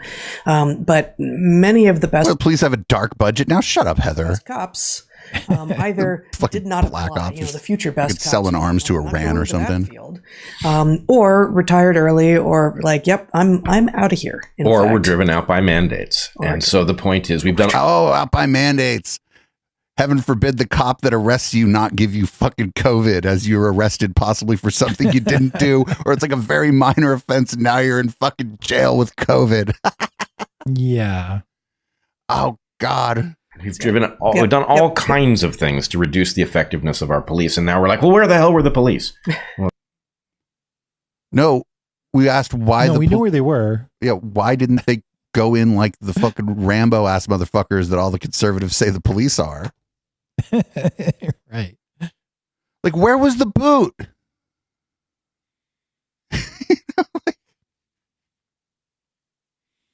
Wow. Wow. Of course, our last clip in the upfront, which is taking up an hour and a half. Again. Fuck Ted Cruz at the NRA event. Fucking garbage ass fucking show this week. Sorry, everybody.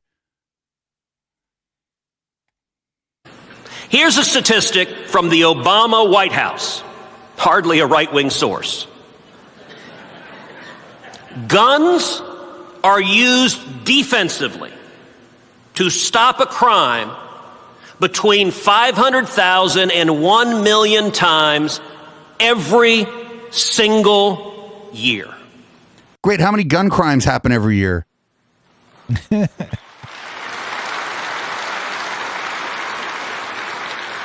I don't know how they came up with that statistic or how that was compiled, how true that is.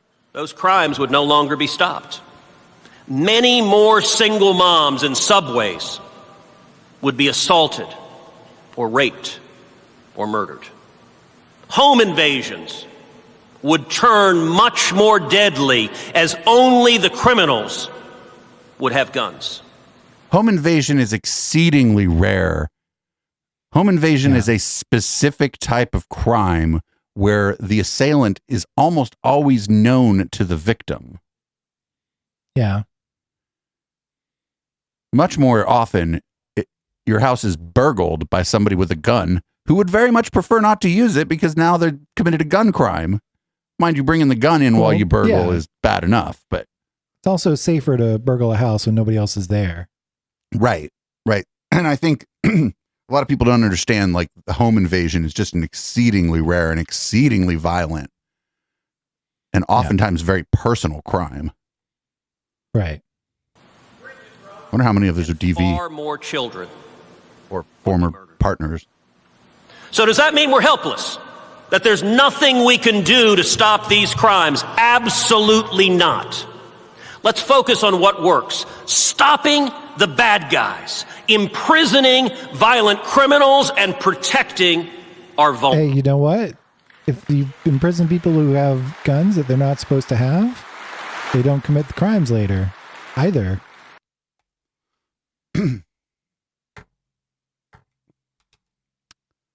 That sucked. Yeah. We just got raided by someone saying Nine Tails betrayed Echoplex. I got news for you, and this is sort of off topic, but we're done with the upfront. Other Twitch streamers aren't really in a position to betray me and Matt, or me and the Media Wench, or the Media Wench and HK, or the fucking HK and the Councilman, because we all know each other in real life. Yeah. We've all had lunch together, and so, like, if another Twitch streamer betrays us, we don't care. Also, Melanie's cool. Probably no problem. Melanie cool. So we only have... I don't even know what they're talking about. Yeah, that's just a Twitch friend of ours or whatever. Somebody we know from Twitch. Anyway, let's start. We only got 20 minutes, so let's not take a break. Let's just go through and put the first 2 hours of what we can put out. I started this regular docket with a palate cleanser. So we're off of the news that's particularly just about the shooting and the kind of the timeline of the media events, and we're moving on to our regular docket that is going to include references to the shooter, especially this one. This is our palate cleanser. Okay. In Europe, we have no mass shooting because we only have one door. One way in, one way out. No other door. In fire, many people die, but no shooting. We also ban video game. No game violent. We have one man, Vlad, who stand at door and check if gun. Vlad's very good. As we know, violent video game means boom boom in life, and so we play no game. No game in Europe. We also have very good healthcare and prohibitive gun law.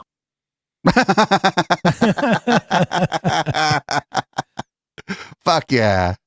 That guy's awesome. Boom, boom. I mean, but people in Europe, like, they have violence in Europe, but they don't have the kind of body count we do. They must be just looking west at us like we're out of our fucking minds. Yeah, they only beat each other up over football games. Yeah. We call soccer games. We don't even call football the right thing. All right. Orange County, gonna Orange County. Racist, disgusting, and offensive. Just some of the reactions to this social media post, which was meant as a prom invite for a student at Elisa Niguel High School. The post has angered many, including the parents of a biracial student at the school. Yeah, it said, "You take my breath away," and there's a picture of George Floyd. Maybe people are pissed off at whoever made the fucking poster. Yeah. Yikes, dude. Wow. That's a man is dead. Even if you don't like, I don't know, even if you don't like critical race theory, maybe you could have a little bit of fucking, I don't know, class. It's a bit NBC4's inappropriate. Gisela spoke with them and has more.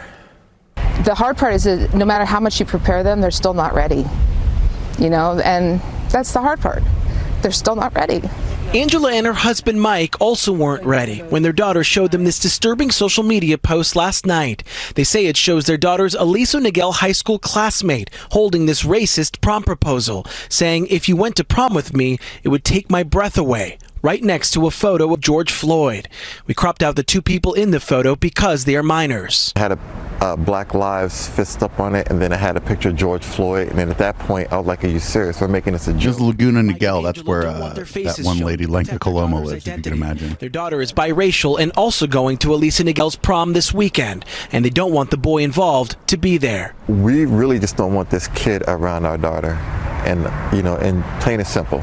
Prom is like this huge event. They've already been robbed of 2 years of high school through COVID. And so the excitement that they had literally the day before for prom versus the excitement that they had last night, or the defeat that they had last night, was heartbreaking. Angela and Mike say they notified Elisa Niguel leadership, as well as some members of the school board and the Capistrano Unified School District. We reached out to the district and received this statement that reads in part, "The sign is disgusting, lacks cultural sensitivity, and is deeply offensive, and does not reflect the values we strive for in our school district. We serve a diverse community, and we value all of our students and families." It continues, "This is heartbreaking, and in instances such as this, we work with school leadership to address the situation." What got me this morning when I was thinking about it was, it wasn't just the two kids in the picture. There was someone who took that picture, and there were other people who were in that room that thought it was okay. Angela and Mike say they'll respect whatever decision the district and school come up with, but they also say their daughter has experienced racism on campus before, and they want some sort of justice to be served in this case. We all make dumb decisions in high school and college, but at the same time, it does need to be taught a lesson. It angers me. I was trying to explain to my daughter, there are certain hills that you have to be willing to die on, and her respect and dignity is one of them. Reporting in Aliso Viejo, good parents. Gonzalez, NBC4 News. Yeah, good parents being like, hey, actually, if you're going to rock the boat, this is the time to do it, and we got you. Yeah. That's good parenting, Seriously. actually. That's good parenting. That was messed up. Well, we're going to, I front loaded this with a couple good stories, actually. We got one. Okay. If you heard this story, there was a gay kid at a Florida high school was the valedictorian, and they told him not to say the word. They told him he couldn't talk about being gay during his speech. And he has curly hair, and so instead he talked about being different than everybody else because he has curly hair. Yeah, curly hair. Yeah. This is pretty good, everybody. If you haven't seen this, this is amazing, and the kids know. The kids love it. So.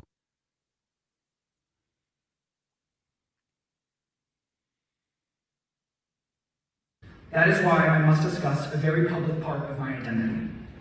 This characteristic has probably become the first thing you think of when you think of me as a human being. As you know, I have curly hair.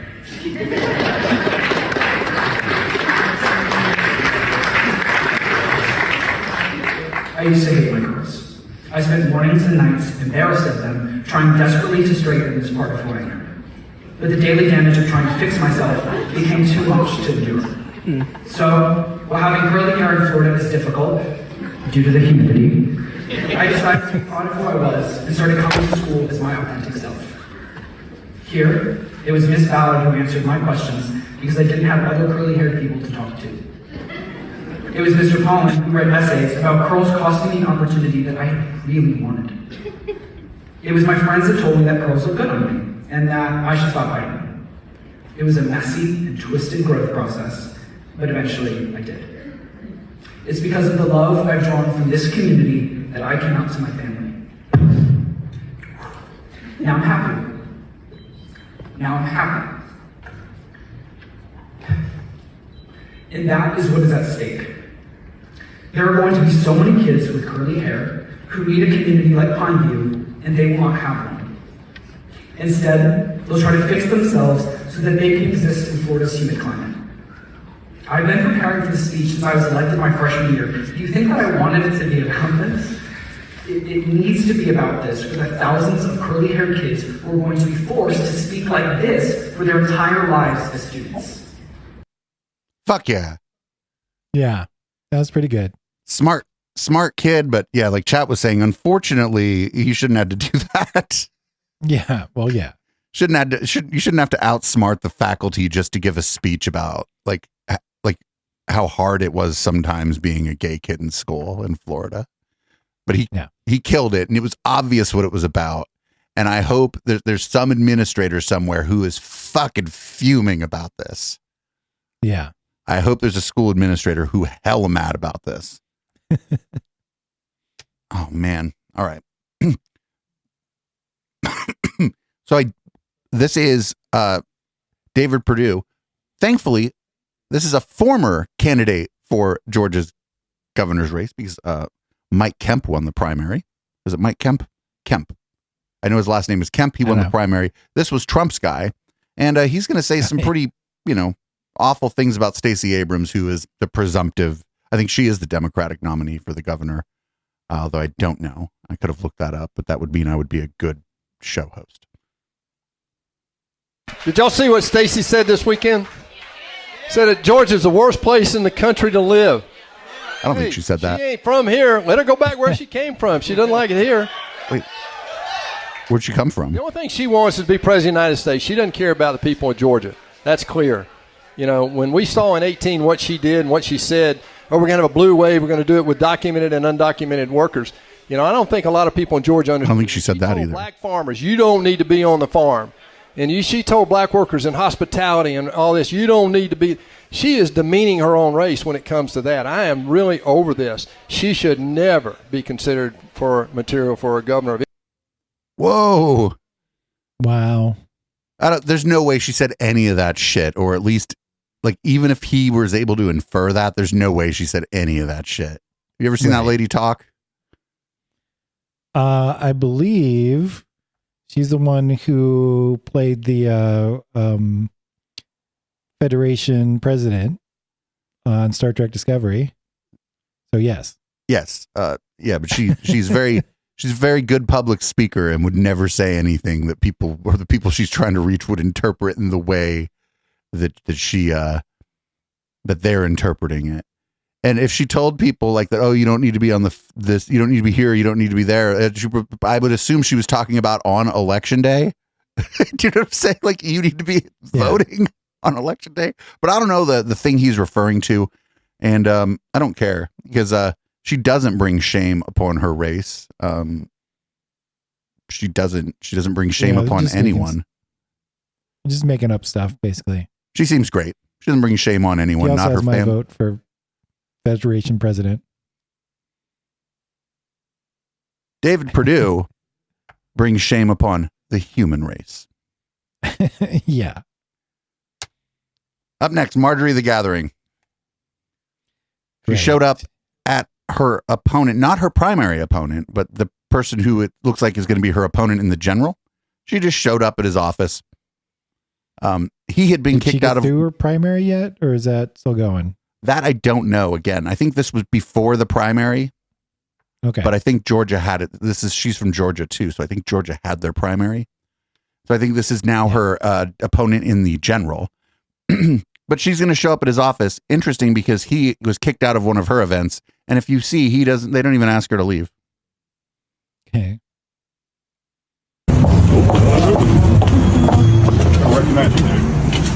Hello? Ooh. Hi. Just wishing you guys some luck tomorrow. How are you feeling? You feeling good about it? Yeah, I'm pretty good. I think so. How are you? Oh, I'm doing great.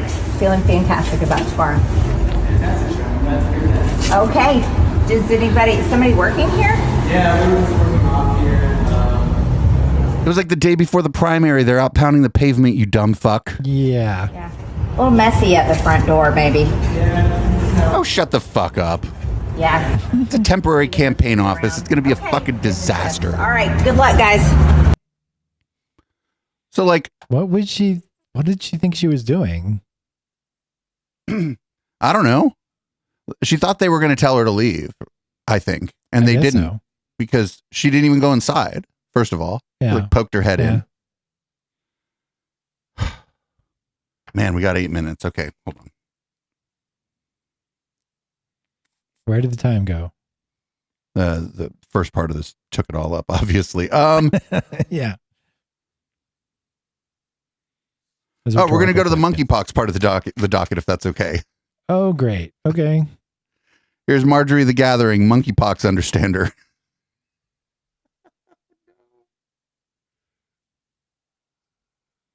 you could put the correct information that monkeypox is really only transmitted mostly through gay sex, because that really is the truth about monkeypox. But you know what? That is not satisfying for these folks. They have to make it scarier, and they've been monitoring your social media site because that's what they do. And you guys don't have enough monkey emojis. That's why I'm telling you, you've got to up your game. So they have been editing their website to make monkeypox much more frightening, to explain to you that anyone could catch it. Monkeypox can clearly jump from person to person. I mean, monkeys jump from tree to tree. Clearly, the monkeypox virus is going to jump person to person without the gay sex. That's what they're telling you now. What the? I knew something like this was going to happen. That's why I specifically didn't go over it in our last tech show that we talked about monkeypox in. Like that was something I could have talked about, but I'm like, this is just going to go the wrong way. Right. I know it is. And we don't have there's not enough cases to really know exactly what's going on yet. And you're like, we have a whole rest of the week during which we could talk about people saying dumb shit about monkeypox. So that's fine. I think I even brought that up during the tech show. I'm like, oh, if you'd like to hear if you'd like to hear some incorrect information about monkeypox, check out the rest of the network. So this is insane. Okay. Yes, what you just said is insane. So anyways, it's enough of the monkeypox. We'll keep updating you on what you need to know about monkey. We need a t-shirt, guys. We're going to get a monkey. Oh, don't make t-shirts about monkeypox and gay sex, lady. Don't do it. I'll make Don't do it. No. Wow. Stu Peters and Stella Emanuel. Oh, man. On the monkeypox. So one of the answers would be, don't have gay sex, repent from your homosexual lifestyle, and go find Jesus, because the real pandemic here, I guess that's one answer. It's not a very good one. But yeah, is promiscuous sex among gay men at sex orgies and participating in satanic depravity. Wait, what? So stop that. As a matter of fact, we should make a law against homosexual sex. We should just say that that's not. Whoa! Wow. Another answer. That should happen. Yes. Yeah. Yes, it should happen. Whoa! Wow. All right.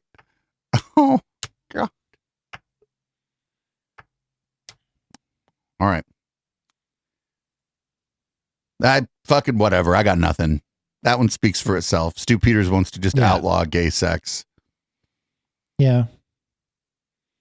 Protect people from monkeypox. What? But I'm sure he doesn't want people to outlaw guns to protect, kids from getting shot. To be fair, we don't know if you could just shoot monkeypox. Who knows? He might kill the host, but I'm sure if it starts spreading, some conservatives will attempt that. Was that XKCD? It's like, when somebody says this will kill it in a petri dish, just remind them that a handgun kills a lot of things in a petri dish too. That's right. That's one of my favorites, actually. So this first clip from known medical expert Dave Rubin isn't about monkeypox, but don't worry, the second one is. This one's going to be about how Medicare for all means we're probably not going to ever find a cure for cancer. We know, for instance, that Medicare for all means bloating the federal budget and sinking further into a bottomless pit of national debt and despair. But that's not what the tables say, actually. It says medical cheaper. Entrepreneurs to Is this your freeze frame, or the video just not working well? Oh, it's probably somebody caught the audio only and just put a funny freeze frame of Dave. Okay, good. Medical advancements towards lowering costs and lengthening lifespan, and say bye-bye to the dream of someday curing cancer. We know that the $15 per hour wage floor hurts small businesses and causes the most at risk to lose jobs, eventually replacing humans with glorified iPads. Between higher wages and the inevitable push for technology over people, mom and pop shops would be forced to close, which means, yet again, they're already forced to close. Less innovation, and less human spirit. We know that high tax rates hurt economic growth and entrepreneurial spirit. This one's so obvious it's stupid that we're all still talking about it. If someone starts... That's why there's no innovation happening in that high-tax California. Right, ever. Or selling tie-dye shirts on Etsy. The less money going towards taxes means more money going into the business and toward employing staff and even possibly paying them more than $15 an hour. Yeah, facts and reality are not typically a problem for conservatives. Yeah, it's usually a problem. There's so many things wrong with that. By the way, he doesn't realize that like most research, like long-term research things, like finding a cure for cancer or treatments, those are mostly funded by the government. A lot of times, yeah. And also, the chat had a good point there, like which cancer? Cancer is like an umbrella term for a lot of different diseases. Right. So we're not actually just going to have a silver. It's unlikely that there will be one silver bullet that gets rid of all of them. Yeah, I mean, we have cures for certain types of cancer. Yes. So I figure this is as good a place as any to end the extended podcast this week. This is Dave Rubin talking about monkeypox. And good. Look at that fucking tweet, is amazing. Newsmax epidemiologist Dr. David J. Rubin has an important public service announcement about monkeypox. Fuck yeah. Endemic in animals, meaning it's just kind of there. It's just kind of there and animals get it. And then some of them die, and that's what it is. Some of this can be transmitted by skin to skin touching and sex. Try not to have sex with someone with monkeypox. You'll probably be okay. But yes, suddenly he is telling us, Joe Biden is telling us, that there might be a vaccine for it. Have we seen this script before? Do you guys get it? It's just more fear in the system. And why would they... Wait, no, a vaccine is a reason for hope. Putting more fear in the system. Well, it does seem, remember for those... There's a disease going around and we're looking for a vaccine for it. Have we done this before? Has anybody seen this play out in human history before? Yes, you dumb fuck. Yeah. Think about polio. 2.5 weeks when we were all freaking out about abortion. That kind of quieted down, didn't it? Isn't that something? Did they shoot that one off too early? Like they thought that one was going to really carry us through the summer. And now they're also warning us of the summer of violence.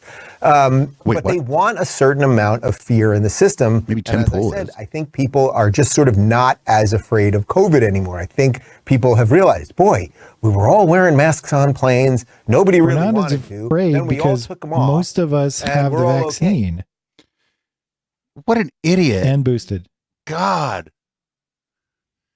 Like it's so easy to look back, right, and be like, actually, it wasn't a really big deal. But the reason, and it was a big deal. Like 1 million Americans died. Imagine if terrorists. Yeah, that's kind of a big deal. Yeah, imagine if terrorists killed 1 million Americans over the course of a couple of years. But it's easy to look back, maybe if you're like him, and say it wasn't a big deal. But the reason that it wasn't like incredibly bad, like 10 million people dying, is because people like you and me, Matt, still wear our masks to the store. Got vaccinated. Yeah. I would have felt. I don't go to the store, but you're doing even better than me, right? But yeah. I wasn't going to jump the line, but I got the vaccine, the first one, as soon as I could, and then I got the second one. I showed up for my appointment for the second one. I slacked a little on the booster, but whatever. Everybody gets a mulligan, but that's why it didn't kill 10 million people. Is because some of us actually fucking did what we were asked to do because we thought it was the right thing for our community, and because we didn't want to get sick. We didn't want to get our family members sick. In my case, maybe didn't want to get roommates sick, although I haven't had the best roommates when I've had roommates lately, so maybe I didn't care so much if they got sick, especially if I gave it to them. But but yeah, we were just like, oh, this is what the CDC says. Well, I'm not a fucking expert. And then you find out, oh, they got that wrong. You're like, oh, well, I wore a mask, or I fucking, this was wrong, or that was wrong, or, oh, at first they thought it was on surfaces. Then it turns out it wasn't really transmitted on surfaces. Oh, you washed your hands now. Uh-oh. Oh, you washed your hands extra. Fucking, the world's going to still wash my hands extra. It's because it's good to do. Yeah. Every time I'm in the bathroom for anything, because I'm there, I just wash my hands. Except I don't do it. Except I sometimes don't do it after I pee when I'm streaming. I'm not going to lie. Depending on the timing. But yeah, I wash my hands several times a day, as everyone should. But the reason it could have been so much worse, and it was worse in the United States than other countries, and it's because of people like Dave Rubin who were just contrarian for contrarianism's sake. Yeah. Or for clicks, mostly clicks. Yep. Anyway, whatever. Sorry to drag you through this shit, Matt. Sorry to drag you through this shit, viewers, podcast listeners. Okay. Podcast or the chat seems to think I need to try to get David Gorski from Science-Based Medicine on. I think that's a bit of a reach. But I think I can safely announce that after the California general election, we will be having Senator Richard Pan on for an interview. It will be pre-recorded and it'll be run during the upfront hour of the Plex. It'll be 20 minutes, if that. Busy guy. But Gorski's a bit of a reach. I can try, though. He does follow me on Twitter, so I can try. Anyway, this has been the Plex. Thanks for listening, podcast listeners. It's been a long show this week, but you got to kind of hear what the upfront hours. Well, that's not usually. We did this way because the show was different this week. But you kind of got to hear us talking to chat a little bit. And if you liked that sort of interaction, make sure you check out our Twitch channel, twitch.tv/Echoplex Media. And Matt, is there another podcast people should be checking out? Yes, they should be checking out How the Tech Are You, which is on YouTube and anywhere you can get podcasts. So just look it up. How the Tech Are You? It's our tech show. We talk about tech stuff. I try to teach HK how to program in Lisp. I don't know if Dave's picking any of that up at all. No, but I know that there's a lot of parentheses in the programming language. Everybody, this is Boomers. That's the important thing, really. This is Boomers by Periscope. Matt, thank you so much for joining me yet again. Live listeners, don't go nowhere. We have a pretty long red light docket, although I may be taken off a little bit early tonight. My mother has been bothering me about not spending time with her, so I may spend some time with her tomorrow in the early afternoon. Anyway, Boomers by Periscope. I'll be back for a red light, everybody. Thanks again, Matt.